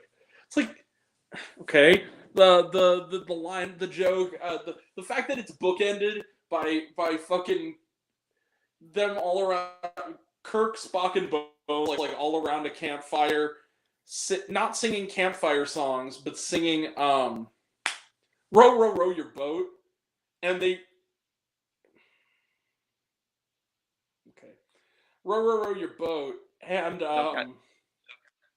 we had a momentary pop in from somebody else, and I missed it. Oh, okay. There you go. We got Hey, Noah guys. in here. What's up, Noah? What's up, Hello. guys? But yeah, so they're singing "Row, row, row your boat," and the whole thing is that they keep cutting to Spock, and he's he's not singing along and they're like chastising him for it, and he's just like, I'm trying to understand the meaning of the words, like he's trying to think about the lyrics logically. Um, it's just kind of funny because it's just like, why are they singing "Row, row, row your boat"? Why are these Starship Fleet members going to a campfire? Like, I understand that they're like on an away mission, like that's fine, but like Yeah. singing campfire songs. Hey, Michael. But Um, I gotta tell you, I um,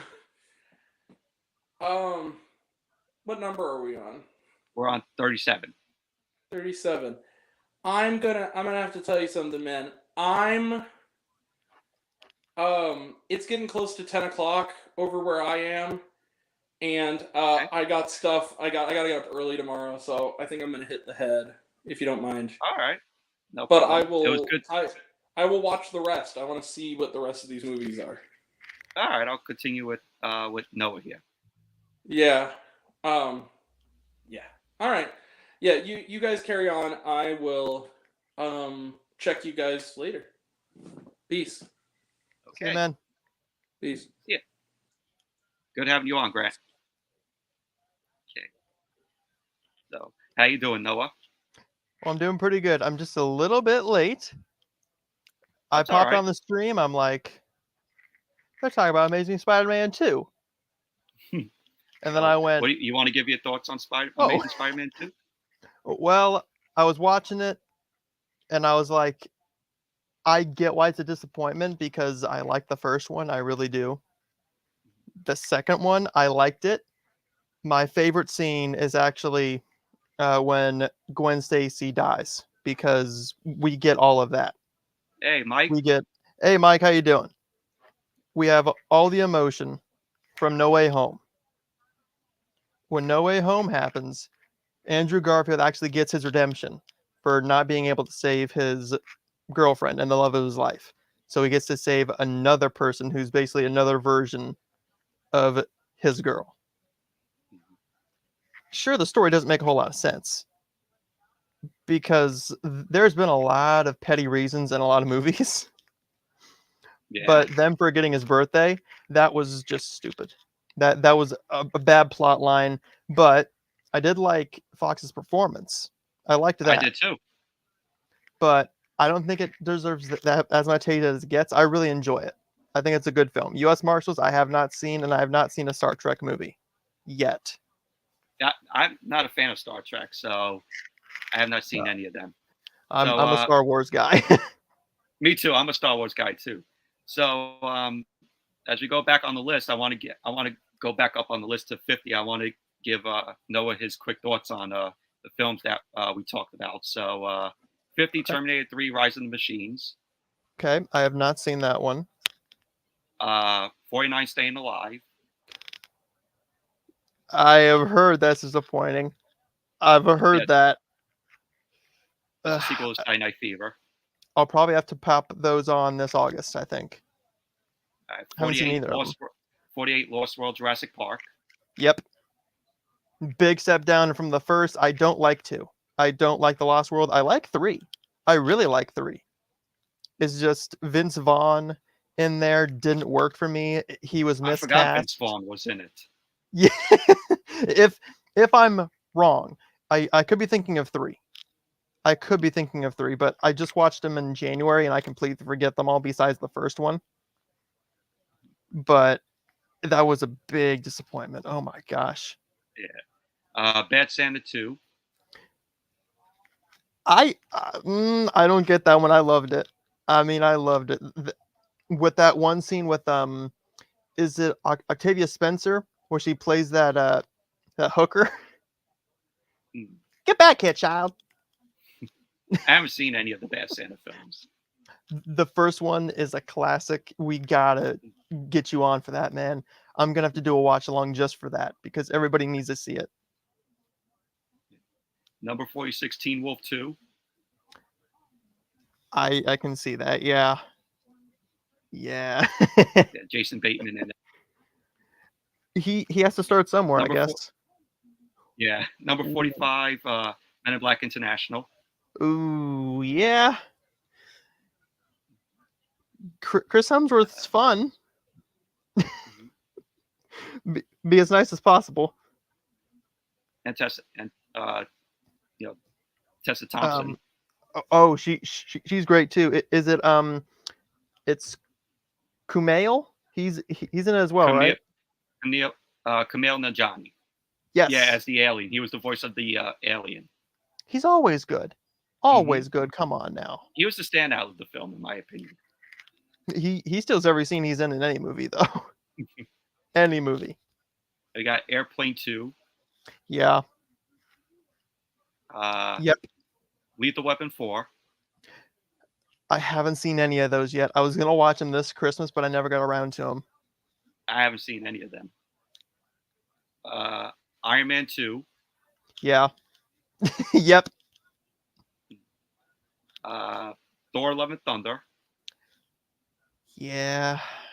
I have a bad relationship with that film, only because I kind of got screwed on it.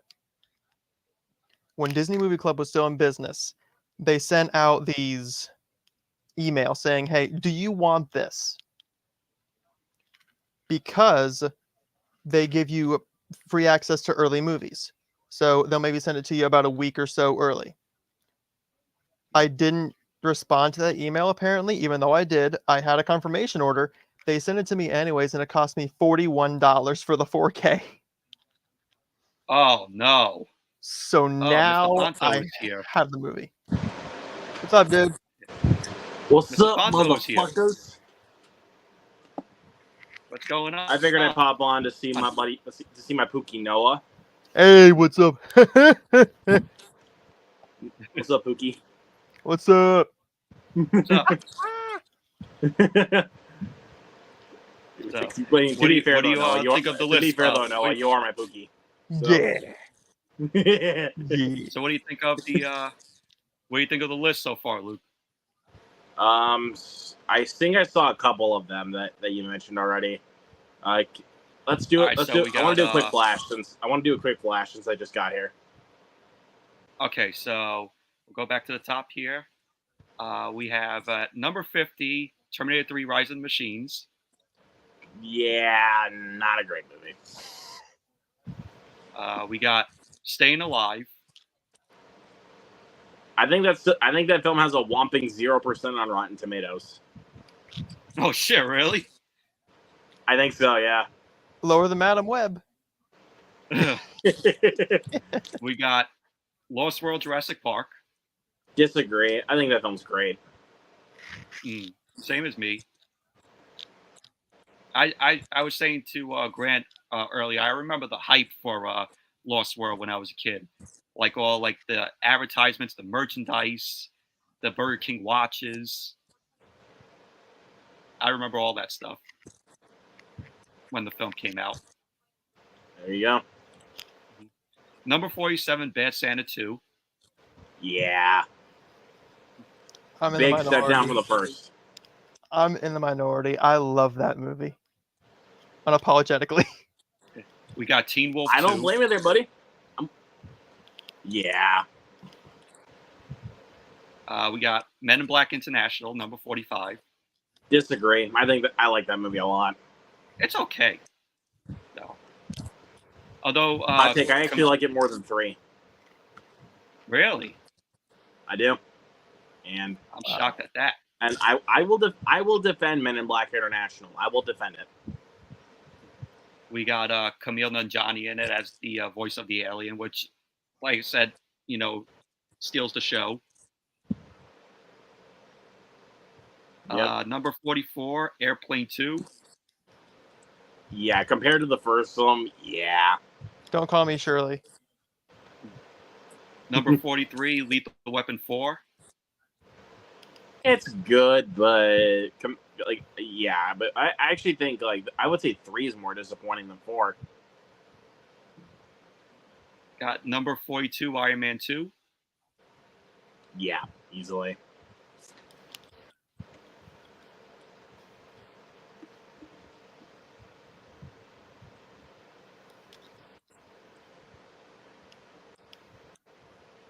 What is going on here?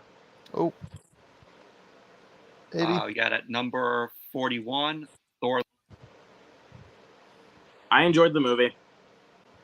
Oh man. I enjoyed Love and Thunder. Oh, Thor: Love and Thunder. I like it. Okay, cool. We got at I number don't love it like I 40, used Alien to. Like, Resurrection. I used to love it in theaters. Alien Resurrection. That one can go. Sucks and donkey balls.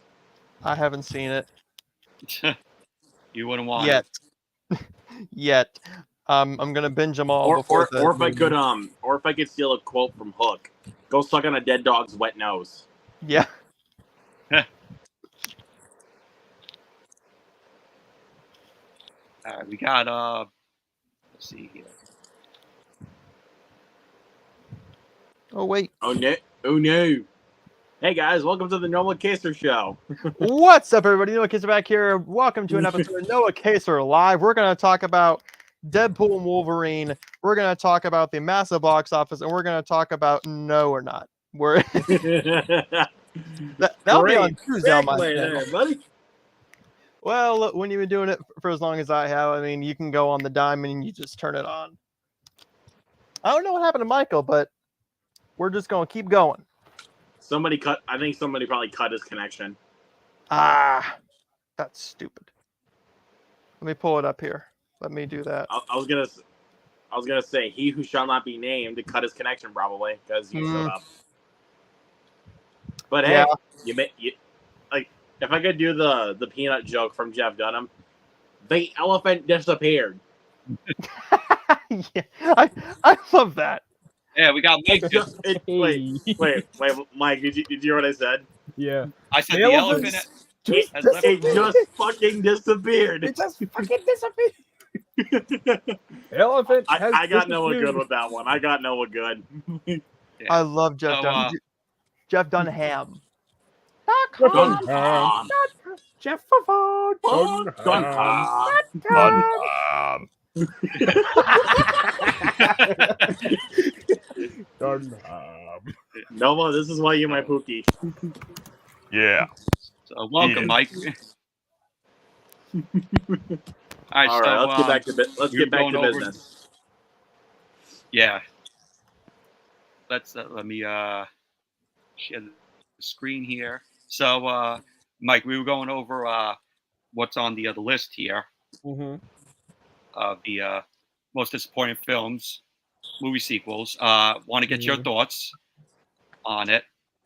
So, at number 50, we got Terminator 3: Rise of the Machines. Makes sense. Not great. We got Staying Alive at number 49. And my we got- friends are going to be shocked by this. That movie has a whopping 0% on Rotten Tomatoes. What is Staying Alive a sequel to? Staying Alive is Saturday a Night sequel Fever. to Saturday Night Fever. I didn't even know that was a sequel. And also, guess who directed it? That was Sylvester Stallone. Yeah, that was Stallone. Yeah, I forgot. I remember that. Yeah, and like I said, that movie has a whopping 0% on Rotten Tomatoes. Even Noah made the joke earlier. Lower than Madam Web. Yeah. Yep. And we That also is the got truth. at number 48, Lost World Jurassic Park. Damn. Okay. thought I the disagree consensus was higher entirely. on That film was great. I thought the consensus was higher on that movie, but I guess not. That film is great, dude. I don't care. Bad Sa- I That's thought in that it would be too. lower. Shit. Damn. It's okay, honestly. I prefer the first one. Teen Wolf 2. Now we got Teen Wolf 2. Makes sense. Jason, I'll say this though. Jason Bateman tried. Yeah, you know, it's the same plot as the first, but only it's set in college, and he's not Jason playing Bateman. basketball. He's boxing. He's boxing. Chili. He We does got look like 45. Dewey. We got Men in Black International. Makes sense. I have a hot take though. I like that one more than Men in Black 3. No. Ew. Mm-mm. He didn't like that at all. Mm-mm. I don't There, care. Pluto. Mm-mm. I don't care. I don't care. Mm-mm. So we got Airplane 2. I haven't seen that one. Have you seen the first We one? got Yeah, I have. Dude, that's a Not freaking three? classic. Lethal Not Weapon 3? 4. I've Three seen deserves to be on the everything. list. Yeah. I'm surprised 4's on there, not 3 though. I like 4 a Because lot. three is the worst one out of the franchise. Iron Man Yeah. 2. None of Makes them are sense. bad though, honestly. Yeah. Iron Man 2, yeah. I mean, I Uh, like Iron Man 2, but I'll just say it's better than 3.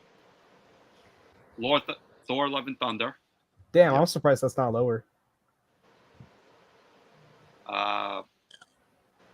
Alien Resurrection. Makes sense. Fuck that movie.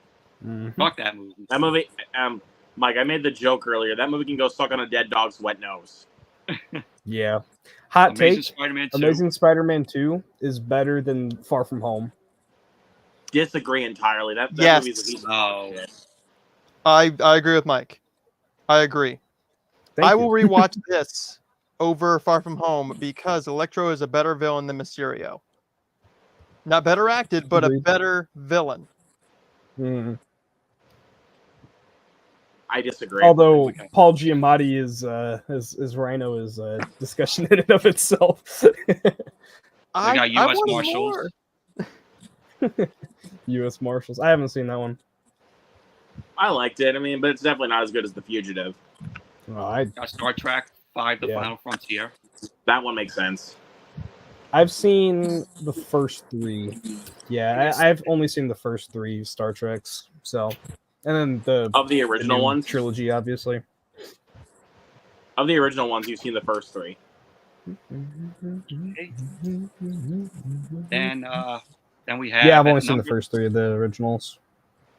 Yeah, I just want to make sure. So then we have at number 36, we got Caddyshack 2. I thought that'd be higher I've stayed away from that. I've seen because that's actually A little- because that movie's actually deemed one of the worst sequels of all time. Hold I've on. seen a I'm little bit of the first lagging. film. I'm lagging like crazy. Hold on. Give me 1 second. But yeah, Caddyshack 2 is actually deemed one of the worst comedy sequels of all time, and probably for good reason. Yeah, I've seen the clips of the first movie. I My haven't seen internet's being full. nice and shitty tonight. Caddyshack. It wasn't. It was doing fine when we were watching Pink Flamingos. Well, yeah, because it was on my phone and I had data. Caddyshack 2, number 36. Haven't seen it, but I heard it's terrible. I haven't seen it, and I've stayed far away from it. I don't even care for the first one all that much. Yeah, honestly, I agree. I love Not the big fan first of the one. original. I First actually, one I actually grew up. I is actually grew up classic. with the original. Fuck. So, but to be fair though, that still was not the first R-rated film I watched. That went to Bad Boys. Mhm. Number 35, we got Halloween Kills. Really? I disagree, dude. That movie's great. That's more I disappointing than hate- Love and Thunder. I hate that movie. I hate that, and I hate Ends. I hate those two movies with At least you hate My whole ends. At least you hate ends. At least you hate ends. But you know, But this Halloween, was dude, better Halloween than Kills Ends. is fun. I like it. I don't know. Okay. Honestly, thought- I honestly kind of love Halloween Kills. Like, Yeah. Honestly, I would think that Love and Thunder would be lower down on the list than that, but I guess that's fair. I mean, a lot more never people seen were it. harder. But to be fair, though, a lot more people were harder on Halloween Kills back when that came out. I guess that's true, yeah. I never seen like the rest of the Halloween films. I only seen the original, the John Carpenter classic. The best one. Definitely check out 2018. That's a great film. Yeah. 2018 it's great for sure. Number 34, we got Ant-Man the Wasp: Quantumania. I Makes disagree. sense. Disappointing, yeah, Makes it's disappointing. I disagree. I mean, I like the movie, but if we're comparing it to what I was hoping it would be, it's very disappointing. Yeah. I look back on it, and the worst part is MODOK. Yeah, MODOK looks yeah, like- yeah. Freaking That's not even like the tip of the iceberg. on MODOK that, rips but, off yeah. MODOK rips off George Lopez from Shark Boy and Lava Girl. That Yep. awful fucking. Yep. Yeah. But that's childhood for me. He ruined my dream journal. I did not. Mr. Electric sent him to the principal's office and had him expelled. I'll just Fucking say, hell. Ant-Man and the Wasp: Quantumania, I thought was better than the second one. I thought it was better than Ant-Man and the Wasp Okay. That's fair. That's fair. because after watching Ant-Man and the Wasp, I'm like, all right, it's a okay film, but you know, the plot to the film, you know, when you wake up the next day, you forget about it. It's like, Yeah. I like the first one quite a bit, and the rest of them are just, you know, they're whatever movies. I don't know. I told Luke the story of when I went to see the first one in the theater. Mhm. So story goes, me and my two friends, we went to see Ant-Man in the theater. And while we were watching it, towards like the middle of the movie, we had a baby in the theater. Oh God. And the baby was crying throughout it. Mhm. And the woman had to take the baby out of the theater to calm it down. So I'm like, all right, I guess she's leaving the theater. I guess she's leaving the theater. You know, probably getting her money back. Mhm. Nope, she comes right back in with the baby.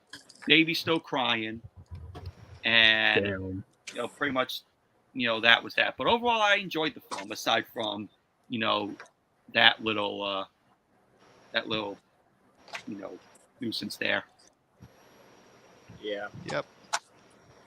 So, but I enjoyed Continue. Ant-Man and the Wasp: Quantumania. At least we got you know, at least we got you know, in the film, you know, the CGI, you know, being good. Mhm. And I will say the look of the quantum realm is fantastic. Like, and also we got Captain Newton in it. Mhm. Yep. Tell Jacob. No. No. Jacob pops in. Did somebody say Catherine Newton? that's basically like also to Cam. Like, did someone say web? Had to. Sorry. And at number 33, we got the Hunger Games Mockingjay Part 1. I like all the Yeah. Hunger Games films. Both Part parts one- are disappointing. Yeah. I don't even like any of them I besides Catching Fire. I like the second. I like Yeah. Part 2 better of Mockingjay. I thought it was a lot better than Part 1. To me. Like Part 1 was just But you know, a setup The- going into the like, fir- yeah, going to into be the fair, Part this 2. one was only like half a movie, and then I think the biggest problem with Mockingjay Part 2 is the fact that the whole war built to President Snow literally happens when Katniss Everdeen, our main protagonist, is knocked out. I skipped it. I skipped Mockingjay Part 1 and Part 2. I've only seen the first one and Catching Fire only because I read them in school and I was forced to go see the movies. And I I liked one, I liked two. I never read any of the books, but I enjoy all these films. Catching Fire is by far the best of these films. That's the only I one agree, like out it of is them. the best one. I think it's the only one I like out of them. So I'll take. Well, But I you're rather not watch- the only person, to be fair. Yeah. And Jennifer Lawrence is great as Katniss Everdeen. Yeah, Always. she's pretty good. Pretty good. I mean, I love J Law as Katniss, but Yeah. just I think they should they really did her dirty in Mockingjay Part 2. They did her dirty. Yeah. And we got at number 32, Godfather Part 3. Haven't I mean, it seen it. makes sense. I mean, it's still not a bad movie from what I've heard. It's just like, you know, compared to the first two being fucking masterpieces, it's just like makes sense. Seen one, never loved the seen- first one, but Two is amazing. Love two. Yeah, I never the first two are like I will say them. They're definitely masterpieces. I actually prefer the second one.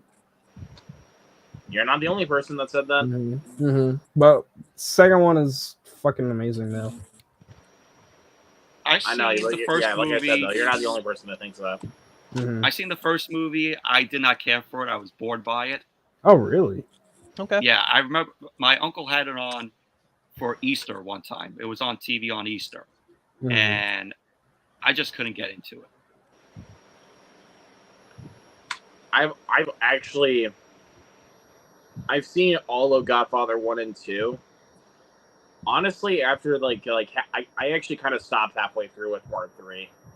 Like the theatrical cut. I haven't seen the Coda cut yet, which I have, but I still need to check out.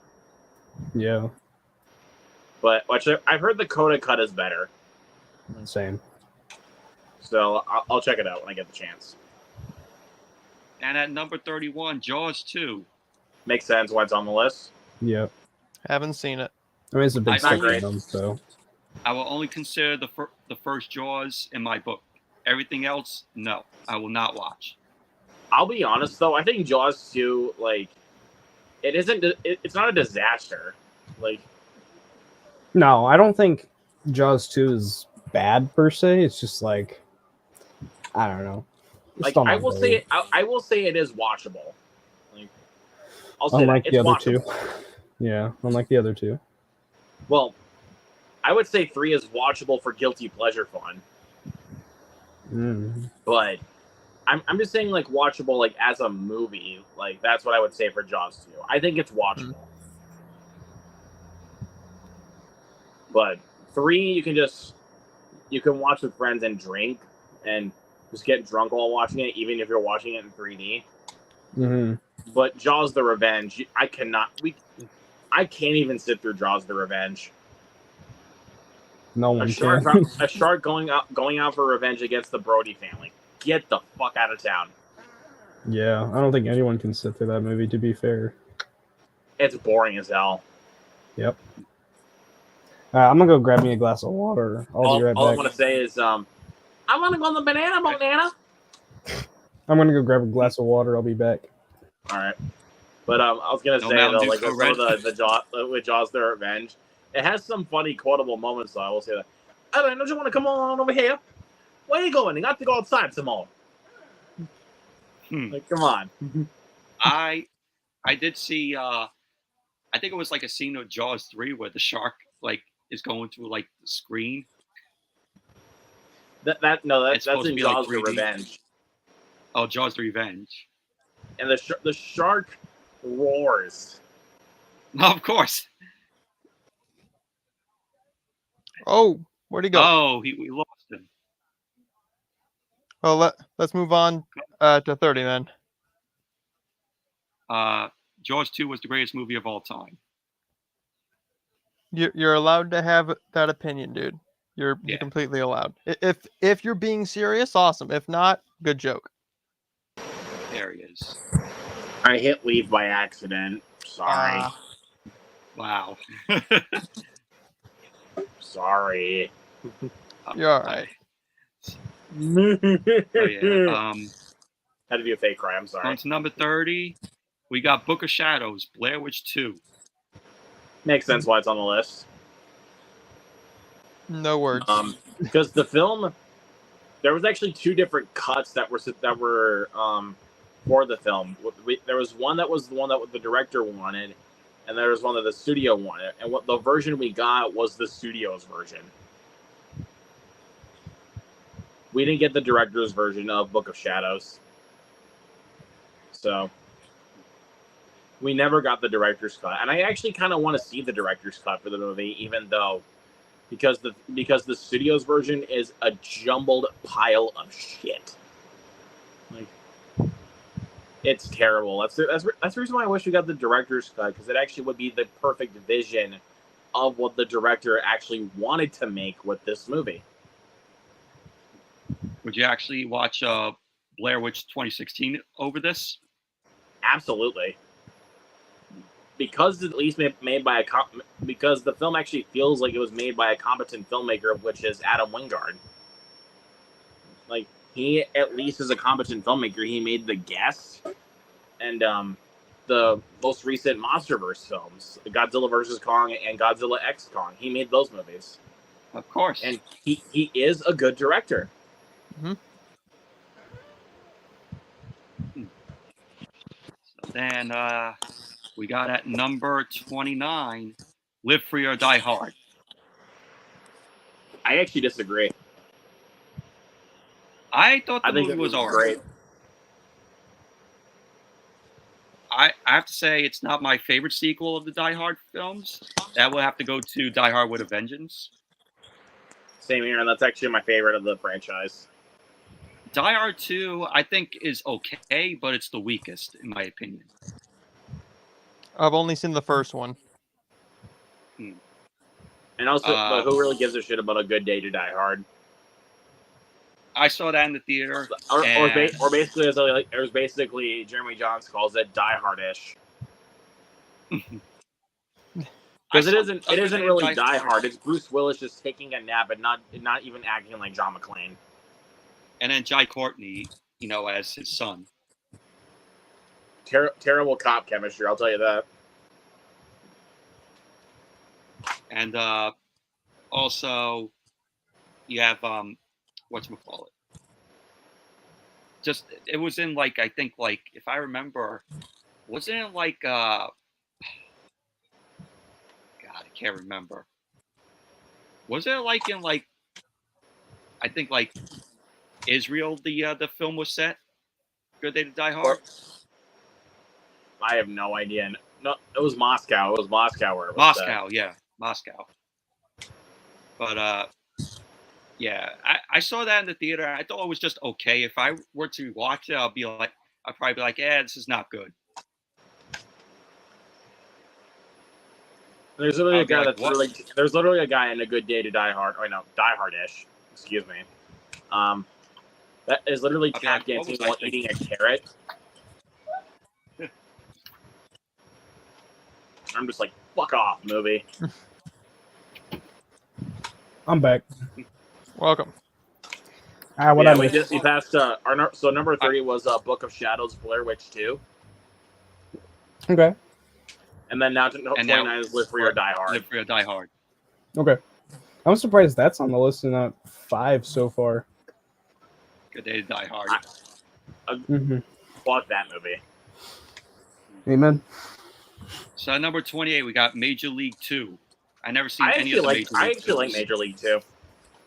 First one is awesome, dude. Check it out. The first one's better though. Let me be real. The first one's better. There is a third one out there though, right? Like back to Yeah, the but it doesn't 90s. Yeah, have Back the to the three Minors. main, it doesn't have the 3 main cast members. Yeah. I know Scott Bakula's in it, and I do like Scott Bakula, but I wish it was the 3 main cast members. So Charlie Sheen, Tom Berenger, and Corbin Burnson. Yeah. I never seen any of the Major League films, so Neither Check out have the I. first one. Check out the You first guys, one. yeah, you guys need to check out the first one for sure. Thankfully, I Awesome. have the Blu-ray, so I'll just pop that in maybe this week. Yeah. The first Major League is one of my all-time favorite comedies. Mm-hmm. It's so damn funny. number 27, we got Pirates of the Caribbean, Dead Men Tell No Tales. Yep. Worst one of the bunch, and I will take no further question about it. I don't care about any of the Pirates of the Caribbean films. I actually disagree. I will still give that to On Stranger Tides.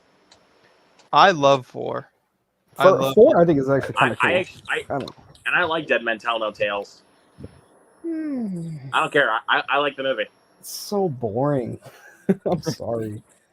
The On characters in it Stranger so Tides actually fucking bored me. interesting. Like, Damn. At least I was Oh. invested with Dead Men Tell No Tales. But yeah, they're not my cup of tea, the Pirates of the Caribbean films. I did ride the ride at Disney World. Have you at least Which was seen fun. Curse of the Black Pearl? No. Then you can't really. I wouldn't call it fair to say it's not your cup of tea unless you've actually watched. I've one seen of the the movies. I've seen the trailers and clips to it though. I That's fair, still though. don't think that's really fair, to be honest. Now the ride's a masterpiece. Yeah, Mhm. the ride's a masterpiece though. But I will say, at least give Curse of the Black Pearl a watch, like, because that is, it's no question about it. It's still the best one in the franchise. Yeah, I mean, Dead Man's Chest is also fucking great. But I'm not going to put it on the level of Curse of the Black Pearl. I do. We got at number 26 more American Graffiti. I never seen the There was original a American sequel? Graffiti. I don't know even why that was the thing. they made a sequel. I didn't even know that was a thing. Shit. I know it. I've seen the original. I thought it was fine, but Yeah, same. I love the honestly. original American Graffiti. It's okay, yeah.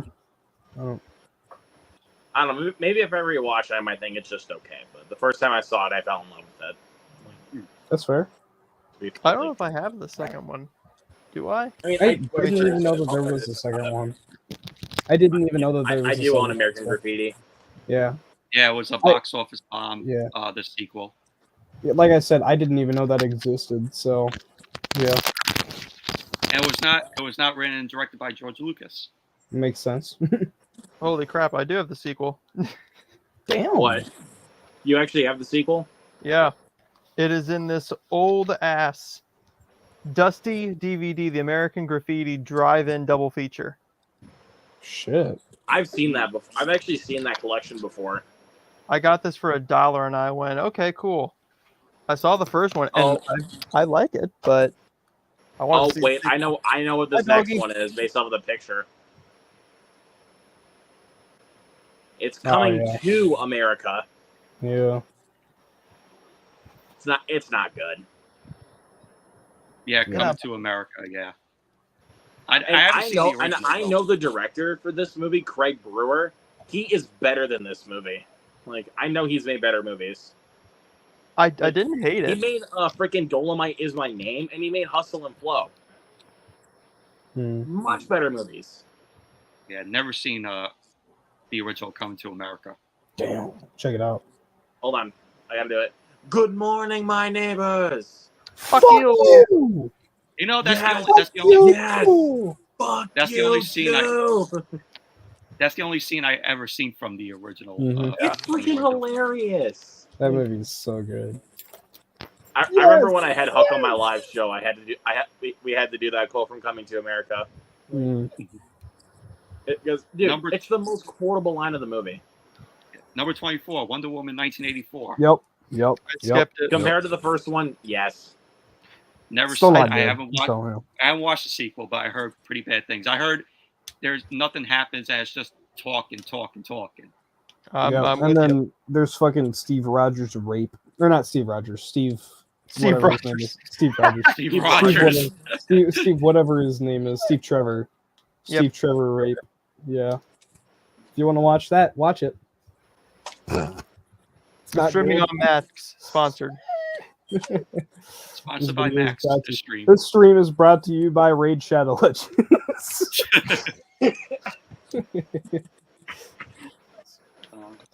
Number 23, Zoolander 2. Yep, Makes sense. Makes sense. It's Never not a seen good the- sequel. Never seen the first. That's one of those films that is like an example of why you don't wait decades to do a comedy sequel. Mhm. I hate the first one, so I was not Damn. watching the second one. I hate the first one. Is the one like to be really, really good looking? I hated that first one, man. I get why people like it. About. It is just not for me. It didn't work for Okay, me. fine. Fine. Brother. I love the original Zoolander. Really, really good looking. Yeah, I told And my like, friend. is the one like to be really, really good looking? Like, whenever you say that quote, you have to do the face. Excuse me, bro. You're excused. Not your bro. Ansel, so hot right now. But yeah, I'd never seen the first Zoolander. It's great. It's funny. Oh yeah, when they're all playing with gas to wake me up before you go. Hell yes. Number 22, Another Star Star Trek Insurrection. Makes sense. It's not great.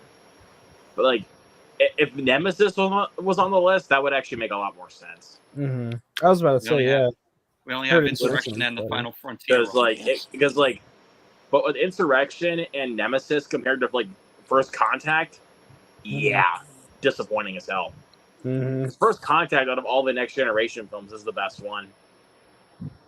Even though I like Generations quite a bit, because I mean it's the battle between Picard, and Captain Kirk. But what of it? No comment from me and no, because we're not fans of Star Trek. We're fans of Nope. Star Wars. Nope. Well, I'm more of a Star Trek guy than a Star Wars guy. Damn. Oh. Okay. Wow. Okay. I mean, if we're honestly, talking, I if we're grew up talking watching- the, I mean, I'll be honest. Like, I'll be honest about it. damn. Well, I will say, comparing the two J.J. Abrams trilogies, I would take Star Trek over Star Wars, but everything else, I take Star Wars. I'm more into Star Trek. So, That's fair. because honestly, Star Wars has just completely burned me out. Honestly, That's fair. so that's why I'm more lenient on Star Trek now. Number 21, City Slickers 2, The Legend of Curly's Gold. And that's more disappointing than Thor 4. Yeah. I mean, I get, like, the first one's kind of a classic, but, like, I don't know a single person. But it's also kind of hilarious, though, that Jack Palance won an Oscar for that movie. Mm-hmm. I never seen any of the films. Oh shit! I'm First with- one's first one's The funny. first one's good. First one's Yeah, good. first one's pretty funny. He says Star Trek is good, more believable than Star Wars, especially with the whole Force bullshit. Wow.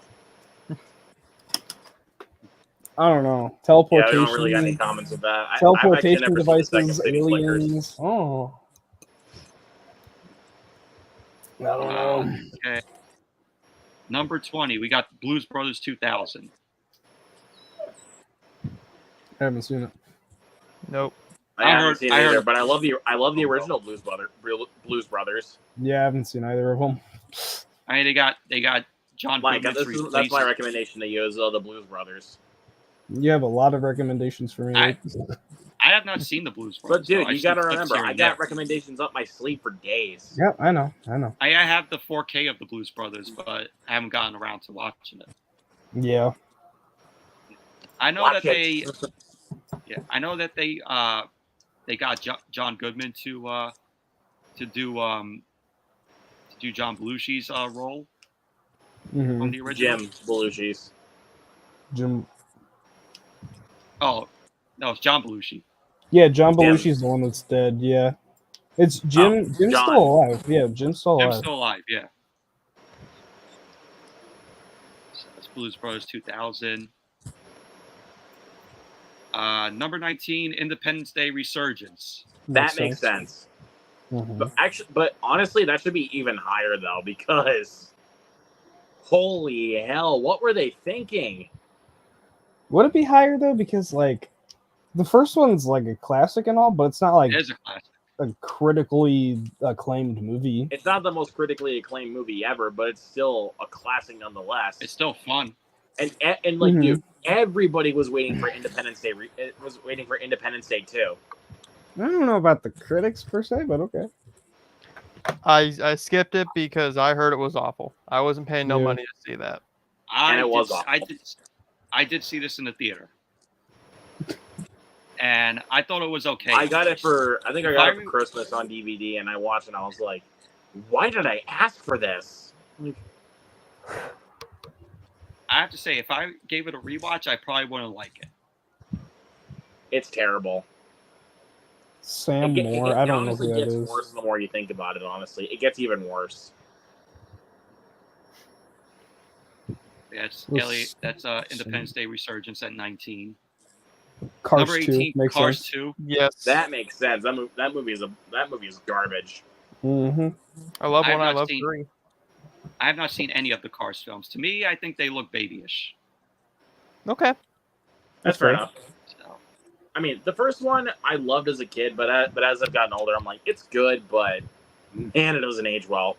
Yeah. 2 is bleh. 3 is eh.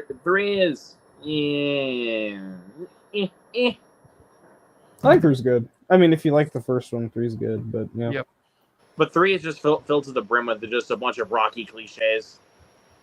Okay. that's number 18. So was the 17, first one, but okay. Terminator Salvation. Of all I of them love to be Terminator that low, Salvation.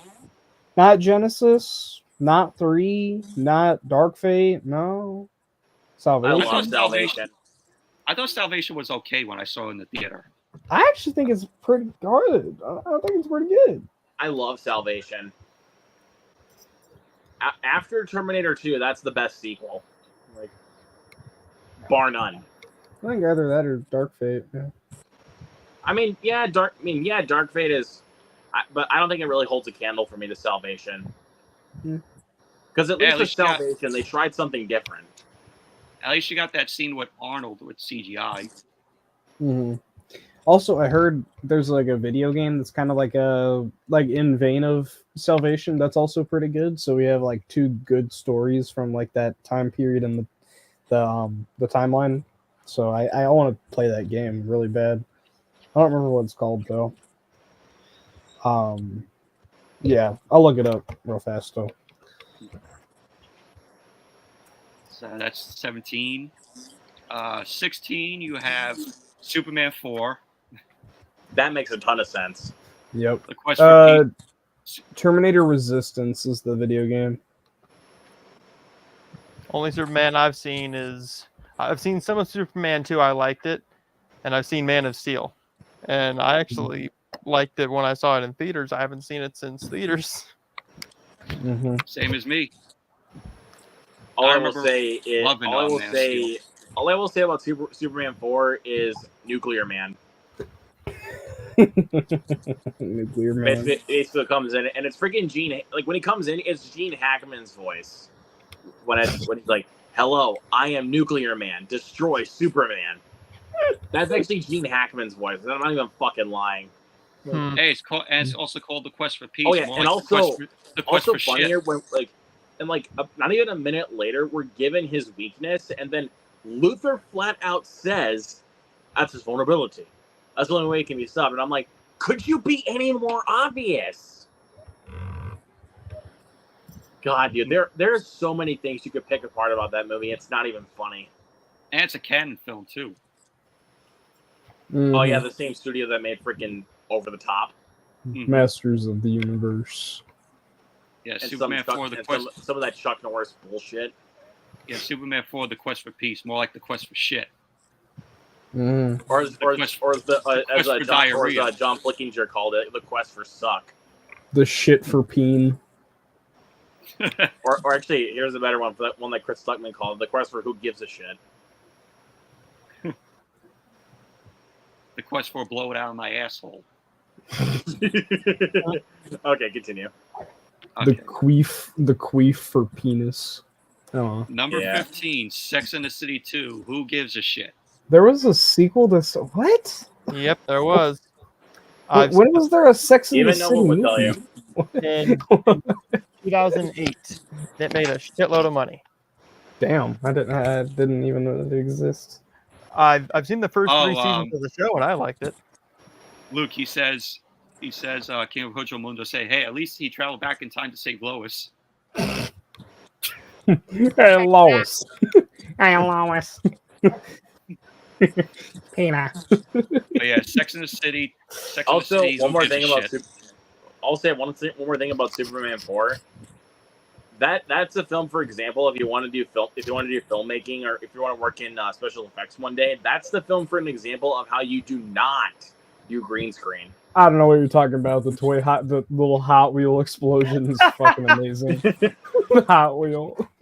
You don't even see the car blowing up. That's the It's the problem. You don't see the greatest. car blowing up. Yeah, Because you're you right. can't destroy a Hot Wheel. Yeah. Like seriously, like if you look very closely at the bottom of the model car, it's flat. And as John said, it looks like it's dangling from a string. Because it was. They couldn't even buy a shitty pitmobile to push off of a cliff. They had to buy a $5 Hot Wheels toy from Walmart to do it. And Number Oh my 14, God. Space Jam: A New Legacy. Garbage. Garbage. I still, Yep. I think it's fun. I thought it was okay. I saw it in the theater. I thought it was okay. That's did- fair. Garbage. I did like the WB verse in the film. Yeah, that was, I that was like pretty the cool to see. I like the Matrix thing, but like and Pennywise the dancing clown in a kids movie. Yeah, yeah. I I was thought it like, was funny what that is they even Pennywise doing referenced. in a kids film? Yeah, I thought it was funny that they referenced the Matrix in a kids movie as well. I was just like, what kid is gonna understand that? Mommy, who's that clown? He's you'll find He's out in an about eater. 14 years. Yeah, yeah. Can we just say that the Porky Eating Pig too. rap in the film was just absolutely awful? Yeah. Yeah. Don Let's just move Cheadle, on. I thought he was an all right villain. I will If say I'm at least he giving- looked like he if was I'm having giving fun. Algorithm man. Ooh. I will say at least he looked like he was having fun. But still, the He's like, Pete- the first one's He was better. like, Pete, The send original. this Yeah. clown to the rejects. I think He if I slept a rewatched, lot. I think if I rewatched the film now, I think I probably wouldn't like it as much. Probably not. Probably same here. Number 13, we got Rocky 5. Makes sense. Yeah. Haven't seen any of the Rockies. Damn. Get on Neither it, have buddy. I. Neither have I. Damn, get on it. Then what are you two doing here? Mhm. Get the hell out of here. Watch We're here Rocky, because we love goddammit. movies.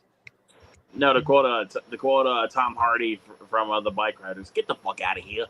Get the fuck out of And here. Rocky 5. Number 12 is Revenge of the Nerds 2, Nerds in Paradise. Oh yeah, I forgot there was Revenge of the Nerds sequel. I didn't even know they even made a sequel to Revenge I only of the seen the Nerds. original. The original is a classic. They Yeah, made a isn't couple there- sequels to that, Yeah, isn't there like 4 of them or something Yep. like that? Yeah. Yeah. and the first one's fine, but it's definitely one of the worst of like the 80s sex comedies. I'm telling you right now, that movie tried to do what Porky's did before it. Mm-hmm. Much I better. actually still have not seen Revenge of the Nerds. Yippee-ki-bee. Yippee-ki-bee. Okay, Pookie. Yeah, they changed that. Yeah, it changed. The rating changed from PG-13 to for the second one when the original was Mhm. R. Yep. Makes No sense why boots, it's on no the box list. office. And then the rest were made for TV sequels. Like I Then said, at Yeah. number, no boobs, no box office. oh, here we go. Number 11, Batman and Robin. Can we all agree? This movie Yeah. sucks. Mhm. Or Seriously, basically, honest list. again, to steal another quote from John Flickinger, it's bat nipples. Yeah, so Bat Brandon, Nipples the movie. If you're watching, it's at number 11. Bat nipples. But yeah, Bat Nibbles. Whatchamacallit? Bat- Also, Actually, Bat no, Credit it's, Card. actually, here's what I like to call it. It's bat nipples and tight cheeks. That's what it Bat is. Credit Card. Mm-hmm. Never leave home without it. How about toy commercial? My name is Freeze. How about toy commercial the movie? Yep. Yeah. We killed the dinosaurs. The Ice Age. The Ice Age. You get them watching. Freaking Year Without a Santa Claus. Oh yeah. Yeah. Actually, And then in the Yeah. beginning, you have, still see you. Mhm. and then you have at the beginning, Batman sliding down a dinosaur, which is like, why are you ripping off the Fred Flintstone in the intro of the Flintstones? Flintstones. Eat the Flintstones. You might as well have Batman go yabba dabba doo, sliding down there. Uma Thurman's awful. Uma Thurman's awful as Poison Ivy. Bane is shitty looking. What else can we say about Batman and Robin? What more All right, else let's can we say? continue, man. I don't really have much else to say about I this love movie. Bane in that movie, dude. You know what's funny is I actually did watch this movie when I was a kid, and I recorded it off of pay-per-view, and I watched it. I'm like, oh man, I didn't care for it. Even as a kid, I didn't even care for it. Yeah, let's. I've seen it like twice my whole life, and I'm just like, this is a funny movie.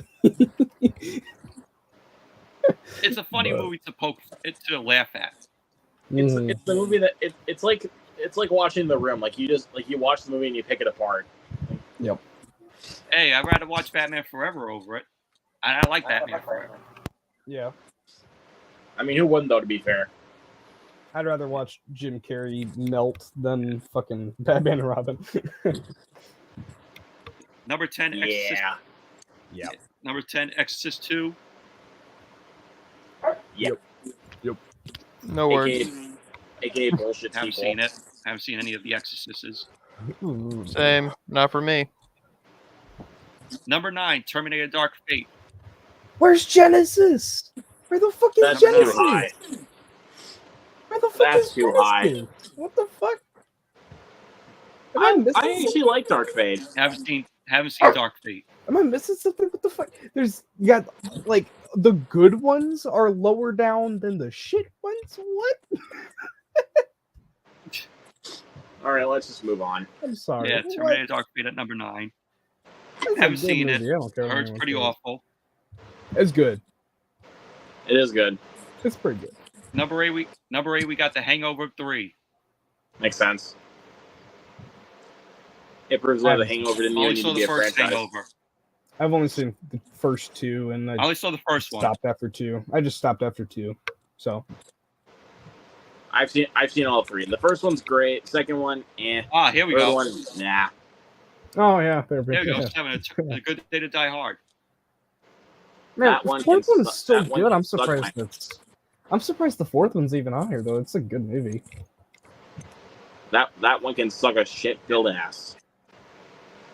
Yeah. Thought it was okay when I saw it in the theater, but now if I rewatch it, I'll be like, not that good. Oof. That one's rough. No We kidding. got number 6, Speed 2 Cruise Control. Yeah. This is still Why call Speed 2 when it's on the boat? yeah. This one was still Jan de Bont, right? Yeah, that was. It was. you got- Like no one left to go watch Rocky. Well, you got Jason Patrick. You got Jason Patrick replacing Keanu Reeves. No. There's no Keanu. But Jason Patrick, I like. Which Jason Patrick I like. You know, I liked him in The Lost Boys Mm-hmm. and such. Sorry about that, number guys. The 5. dog needed to go out. Oh, no worries, man. Oh, here we go. There's Yep, Nemesis. Star Trek Number 5, Nemesis. Star Trek Nemesis. Yeah, What are your thoughts, Luke? it's not good. I wouldn't be surprised if Men in Black 2 was somewhere in the bottom 5. Well, this is I'll have to do 5. the next one. Yeah. Oh yeah. Well, Matthew Johnson said, "Oh, when I get to number 6, yeah, no surprise." Yeah. He said that at the beginning of when we were talking about it. He's like, "Oh, wait until you get to number 6, and then you'll agree." Yeah, I haven't seen Speed 2, but I've heard pretty bad things about it, so I agree. Mm-hmm.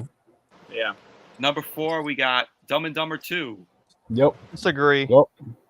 Disagree. I think it's good. I thought it was okay, though. It's not as good as the Even original. though I will agree, the film's biggest downfall is the humor is a bit too juvenile. I saw it once when it was on like FX a long time ago, and I thought it was fine, and then never wanted to watch it again just because it was I haven't seen it since the theater. what the fuck? Same, but I'll say this: I was the only one in the theater laughing my butt off, but just because to me, Dumb and Dumber is one of the greatest films ever made, hands down. I agree. It's a classic. Mm-hmm. Those are skis. Both of Do them. you want to make an appearance? Okay. Dog? Dog! Give me a second. Hi, dog. Right. That's So all we you got- wanted, isn't it? Yeah. You baby. Yeah. Yep. Kingdom of the I Crystal just saw what it was. It's Kingdom of Kingdom of the the Crystal Crystal Skull. Skull. Yeah, Kingdom Yep. of the Crystal Skull. Yeah, I disagree. Makes sense. I enjoy Kingdom of the Crystal Skull. I don't dislike I don't any of care the for it at all. movies. I don't dislike any of the movies, but like I like 4 all and the Indiana 5 Jones films. 4 and 5 could be so much better. Only seen the first one. I would honestly much rather watch Dial of Destiny than Kingdom of the Crystal Skull. Really? I'd much rather Because watch at least with Dial of trilogy. Destiny, I'm not bored. I'd I rather mean, yeah, the rewatch the Kingdom of the entire trilogy before any of the other two. So yeah. I mean that's Kingdom of the Crystal obvious, Skull- but I'm saying if I were forced between between those two, though, I would rather watch Dial of Destiny. I'd shoot myself. I mean, I like the. I mean, I like. Hashtag not my indie. I mean, I like the aliens. I like that the plot revolved around aliens. Yeah. I mean, they did tease in the end where we thought that Shia LaBeouf was going to be the new Indiana Jones, and then and then Harrison Ford fucking decided killed him not. off. That was And kind then of they a fucking tease. killed him off screen. Yeah, and Dial of Destiny. Mm-hmm. Well, no, he should be called Shia LaBeouf.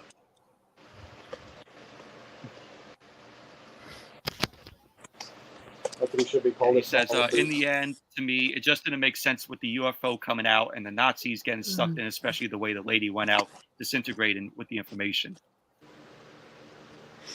Makes sense. Yeah, but the CGI I thought in Kingdom of the Crystal Skull at points is like, in my opinion. Well, the thing is, though, is like there shouldn't be CGI because it's Indiana Jones. The thing that made it memorable is the practical effects. Why the fuck is there CGI in this and Dial of Destiny? And why the fuck is Dial of Destiny a fucking $300 million budget movie? Beats me. Yeah, it bombed badly. Well, with Dial of Destiny, dude, Harrison Ford is 81 years old. Like you can't expect him to pull off those stunts. You have to be real with me on that. Then you don't do the movie. Mm-hmm. What's number two, I'm man? not gonna argue. I'm not gonna The argue. CGI I thought, like on the monkeys, I thought looked pretty fake. Where Shia LaBeouf is just swinging through the jungle. Mm-hmm. And the fucking nuke the fridge, yeah. Nuke the fridge, yeah. Mm-hmm. Nuke the fridge. Number 2, we got Highlander 2. Okay. I haven't seen the Highlander films. I'm surprised of all movies that's at number 2 when like the first one isn't even that well regarded. No, it's not actually. It's not well regarded, but I mean it's a fun movie. Yeah, but like I don't know. It's not technically a good movie, so like It's not, but it's fun. yeah. Also, I can't wait for that remake that's coming out with Chad Stahelski in helms with it. Yes, sir. And then number 1. What's number 1? What What is number 1? Star Wars? Star Wars: The Rise of Skywalker. No. Yeah. And Whoa. I like it. No. I like Rise of Skywalker. I'm the only one in here that hates this fucking movie, and I'm proud to say that. I see why you hate it, but my issue is number 1. Well, Out of I all of mean, them? technically speaking, though, I mean, Rolling Stone is like objective, and technically speaking, yeah. I mean, well, over The Last Jedi, maybe because The Last Jedi is the movie that like split the audience, and then everyone dogged on Rise of Skywalker, so I guess it kind of makes sense. But like, I don't know. I definitely like all the Star Wars movies besides Solo. I don't like Solo, but I don't like Solo either.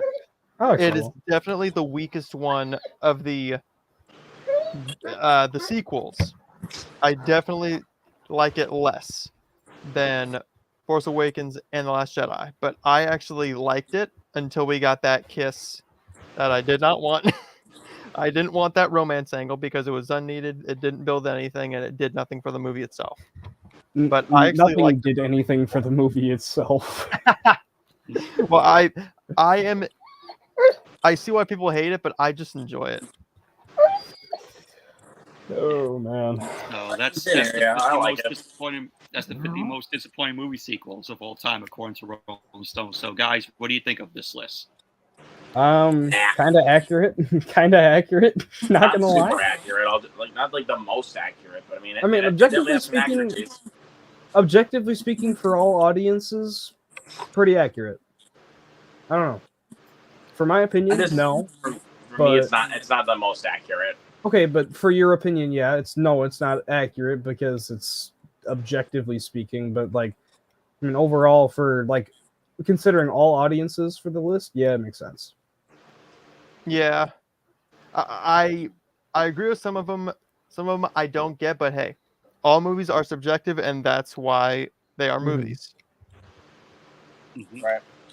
I mean, there are some on this list that, you know, that I like that I disagree with, but overall, you know, I think it's a pretty, you know, like accurate list because there are some films on this list that a lot of people don't like. Like, take for instance, you know, Rise of Skywalker, Kingdom of the Crystal Skull, Thor: Love and Thunder, Lost World, Jurassic Park. You know, there are a lot of people that say, you know, those films were disappointed, but you know, those films I really like. Mm-hmm. So I think you know, we agree to disagree with, you know, films that either we love or we hate.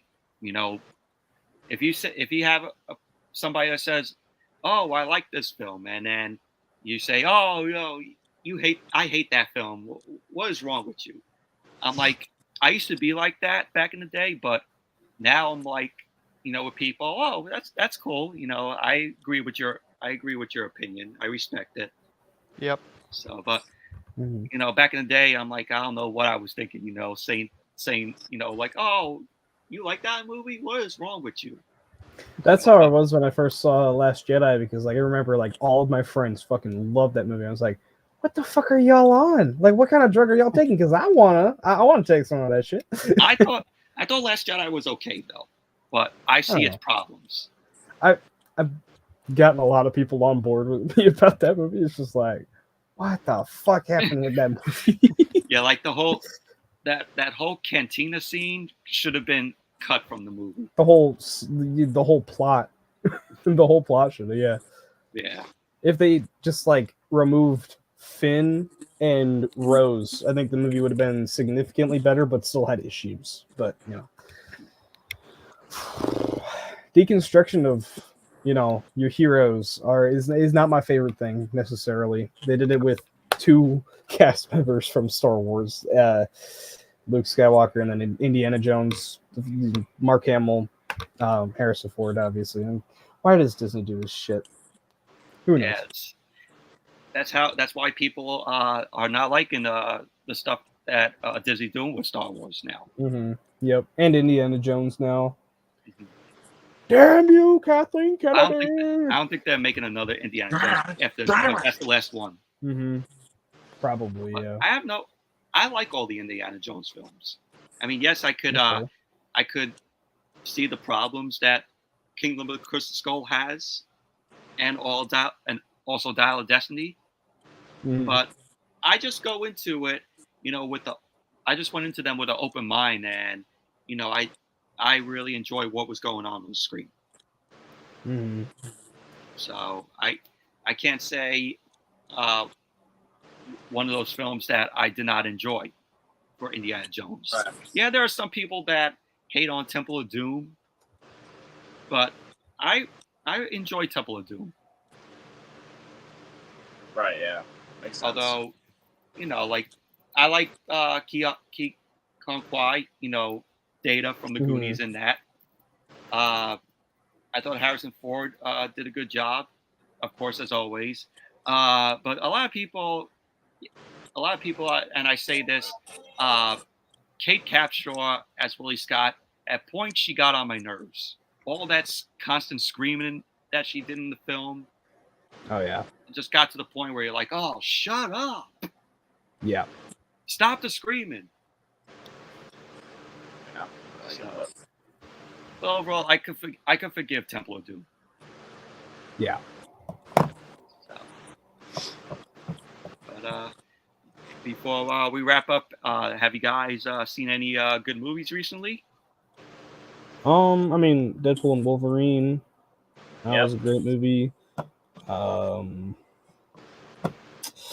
At home, watched this French movie called Le Cercle Rouge or The Red Circle. That's a good ass movie. It's a thriller about this guy who escapes from prison and then gets with like an ex-cop and another criminal and plans to steal a jewel. It's a cool movie. Really well shot. Bad. Mm. Luke, what did you see anything good? Obviously, Deadpool. I mean, do we not agree on that? Well, duh, obviously. No, I'm just kidding. Then I watched this other Sidney Lumet movie, Network. I've Check it heard of out, that. for the first time recently, and I really, really, really enjoyed it. And then Yeah, I heard that film. we'll also check out Tales from the Earthsea, which is another Studio Ghibli film I checked out, and it's not great. Ooh, not good. It's all right. No, have you but checked out it's not anything? The best film I've seen in a while that's new is probably The Blue Rose. It's a little indie movie. It's about these two detectives in the 1950s, and they go into this different type of reality where each area is a different nightmare. Hmm. Very innovative. The lead performance by the guy who wrote it and directed it was great. Finally saw American Beauty. Amazing movie. Nice. Yes. And obviously, Deadpool and Wolverine. Obviously. Love the movie. Yeah, Mhm. I watched Deadpool and Wolverine Thursday night. My theater was full, crowded, and Mine was packed. I thought it was an awesome film. It's one of those films that I want to hopefully get a chance to watch again in the theater because I enjoyed it a whole Yeah. lot. Very I'm gonna bloody. go see it once my employee passes are available for it. I'm actually going For my tomorrow food. afternoon. Nice. Nice. Are Enjoy you it. taking the girlfriend for it? Nope. We might go on it Wednesday again. Okay. So Nice. since she had to cancel yesterday because of Mhm. some personal stuff that I won't say on stream, but I'm going tomorrow. Anything personal. I remember what you said. We don't I air remember personal what you stuff said. on stream. Yeah. Yeah. Yeah. I remember what you had said though. It was- Yep. But But all right. Deadpool and Yeah. Wolverine I thought was awesome. I have to rate it a 10 out of 10. Hell yeah. Very bloody, very hilarious. Ryan Reynolds, he is very dedicated to the Deadpool character. Mhm. You can tell that he's a fan of it, which I like. Hugh Jackman, of course, as Wolverine, very very good. Oh yeah. Spoilers though, if you want, you could mute the video. Really liked that we got Hugh Jackman in the Wolverine costume finally. Mhm. It took like 24 years just to get him in the costume. Yeah. Yep. And Blade and Gambit. Blade and Gambit. Blade and Gambit. Also see Chris Evans as Johnny Storm. Oh yeah. Yeah, that was fucking Hulk versus Wolverine. Oh my god. that was the surprise with Chris That Evans was because I awesome. thought he was just going to be like Steve Rogers, and then when you heard, Mhm. "Oh, flame on," Yeah. I was like, "Whoa, he's Flame Johnny on. Storm," Mhm. and I can see That made why me they. laugh. But And I then, can see why they obviously, when did I saw Blade, when I saw Blade, I acted like a 12-year-old kid. Mhm. You Same. surprisingly, I never seen any of the Blade films. Dude, you gotta watch the first two. They're so good. Like Yeah. some of the best like vampire movies out there. One of the best action horror movies. Yeah, Two of I've the seen best clips, action horror movies. I've seen clips of like the first film, Mhm. and like I know the third film because of course Noah, we have Triple H in it. Yep. Triple H. And Ryan Reynolds is in that one too. Oh, really? And, Yeah. and, Yep. and also Hot Jessica Biel is also in it. So Actually, that Yes. movie is why that movie is why Wesley Snipes and Ryan Reynolds were like always like batting back and forth between each other like behind the scenes and whatnot before that movie. I'm surprised they like made up just so they could bring back Blade for Deadpool 3, but Money yeah. talks, man. Mhm. Money talks. Mhm. But Now I fucking heard- Channing Tatum is as Gambit. Oh, I Now- love it. Love Channing Tatum. Now I heard that they were I never supposed met to do- him, but I heard I flew out my daddy's dick up badass. Now I I heard love that Channing Tatum was supposed to play Gambit in his own in a Yeah. fully Gambit movie. But Yeah, that was didn't that come was into around play. when X-Men Origins Wolverine came out, that he was supposed to do that, and then that movie bombed, and they were just like, we're not doing any more X-Men Origins movies. Now I haven't seen any of the X-Men films because I heard that the timeline for those films are a mess. Yeah. And that they're Well, I kind of- mean, That they're probably If you kind of watch hard to them- follow. yeah, if you watch them all, like, I mean, besides like the Deadpool movies, if you watch them all, like building up to Logan at the end, that's the way to go. That's the way I'd say to go. Just like do X-Men 1, 2, 3, the prequel quadrilogy, X-Men Origins, the Wolverine, and then Logan. Do that. Gyro Logan's pretty good. Logan's so good. Oh my I- god. I heard that it's its own standalone film. It's kind of It sort of, doesn't yeah. follow like the is X-Men standalone. films.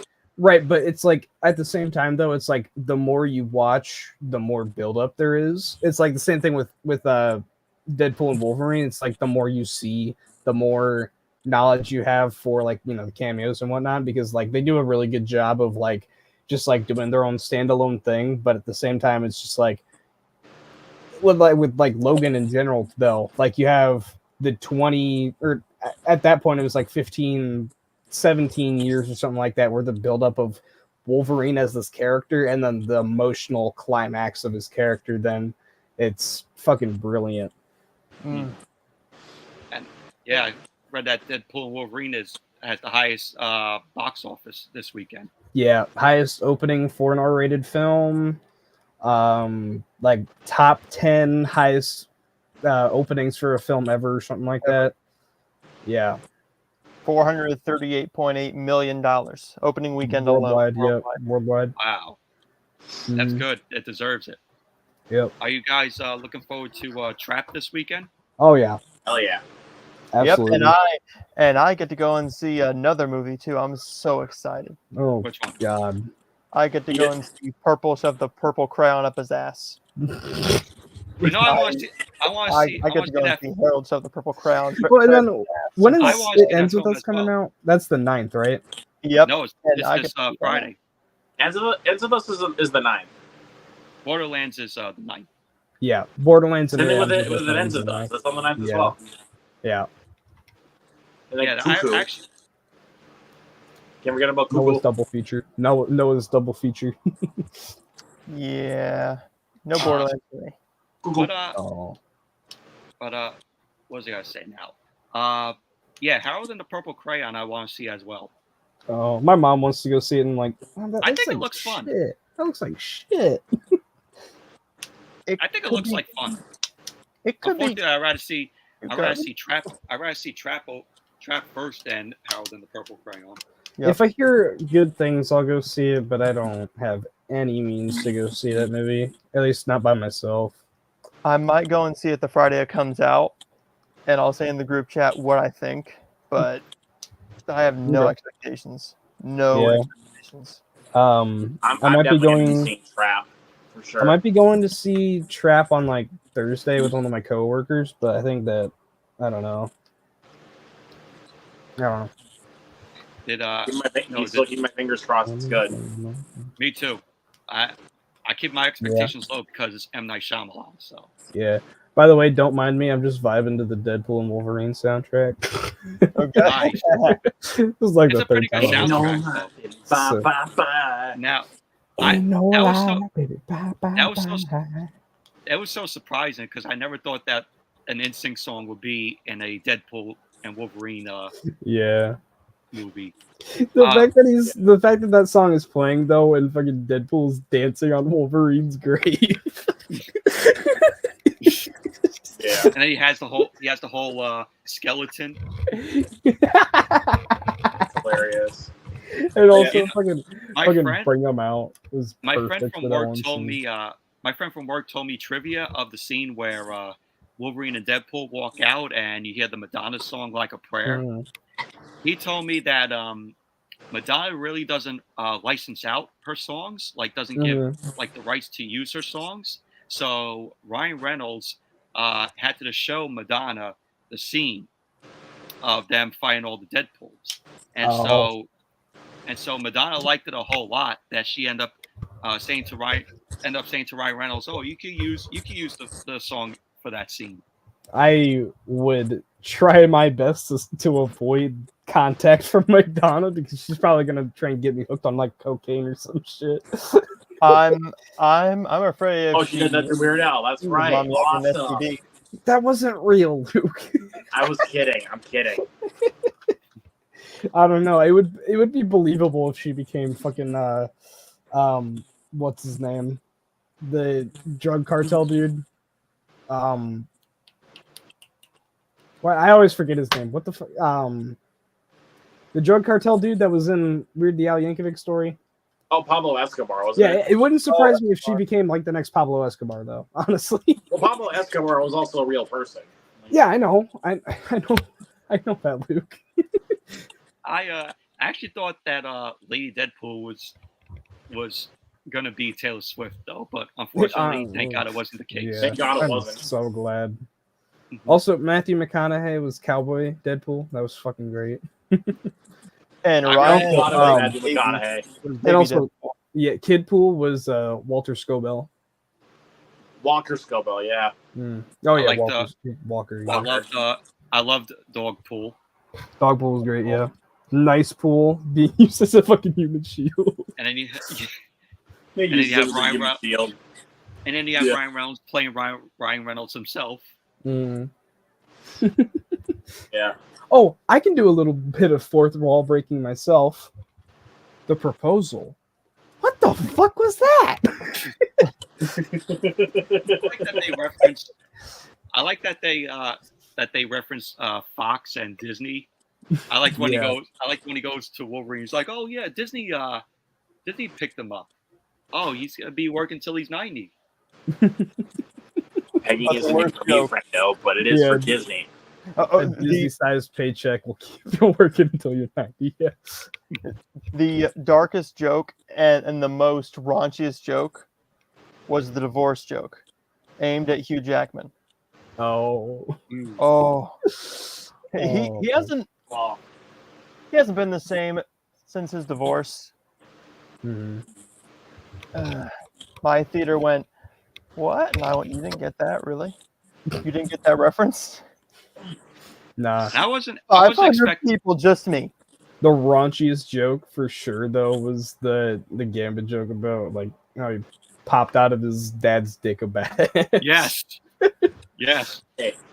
hey, you want to do some cocaine? Hey, cocaine is the one thing that Feige said is off limits. Yeah. And But yeah, also- fellas, I think we got to call it though. It's getting late for me. Oh yeah. All 11 right. o'clock. I'm gonna call it right now. It's been live for almost 3 hours.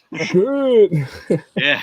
Well, thank you to Noah, Luke, and Mike. Noah, you want to plug your channel where people could find you? Yep. I have a Deadpool Wolverine live stream. All spoilers on Tuesday at 8 p.m. I also got the Noah Caser show every I'll be Tuesday. joining that. I'll be joining. I'll the try stream. to be there for sure too. I'll be there. And I got the Noah Caser live every single week, reviews every week. I actually got an early review that I will spoil. I have an early review for the new SpongeBob movie, which is going to be garbage. And I get Already guaranteed. and I get a new screener this week for Dr. Jekyll, lower budget horror movie. Looks like garbage, but I'm still going to watch it. Boy, But you know all how the to get all the bad movies for screeners, dude. Yeah. But my channel is right there. It's just my name, Noah Caser. Like and subscribe. And I'll see you guys there. Subscribe. And you'll be possibly seeing Noah on a future maybe WWE review because he's also a wrestling fan. So we might be doing some WWE reviews, maybe wrestling news. So he'll be Nice. popping up on my channel, from time to time for that. Luke. Well, of course, you guys know me. I'm Luke Ponto right here. There you go. He's a physical media enthusiast. No, But it is true though. no. Bitch, you shut the fuck up. Shut the fuck up. But yeah, Tuesday is a watch along for Alien versus Predator, which I can just probably move it to Wednesday so we can do the spoiler stream. Mm. All right. And you Mike? can also find them at jeffified.com.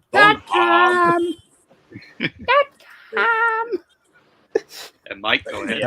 Yeah, y'all- then August. Oh, Then August 3rd, we're doing Prometheus, and then the 10th of August, we're doing Alien Covenant. oh. I'm kidding. We have those no. planned out, you dumb shit. I'm joking, you dumb shit. All right, y'all Alright, can Mike, find that's me. Yeah, y'all can find me Mike's Reviews and Analysis. And for streams tomorrow, I have watch along for Friday the 13th Part 5.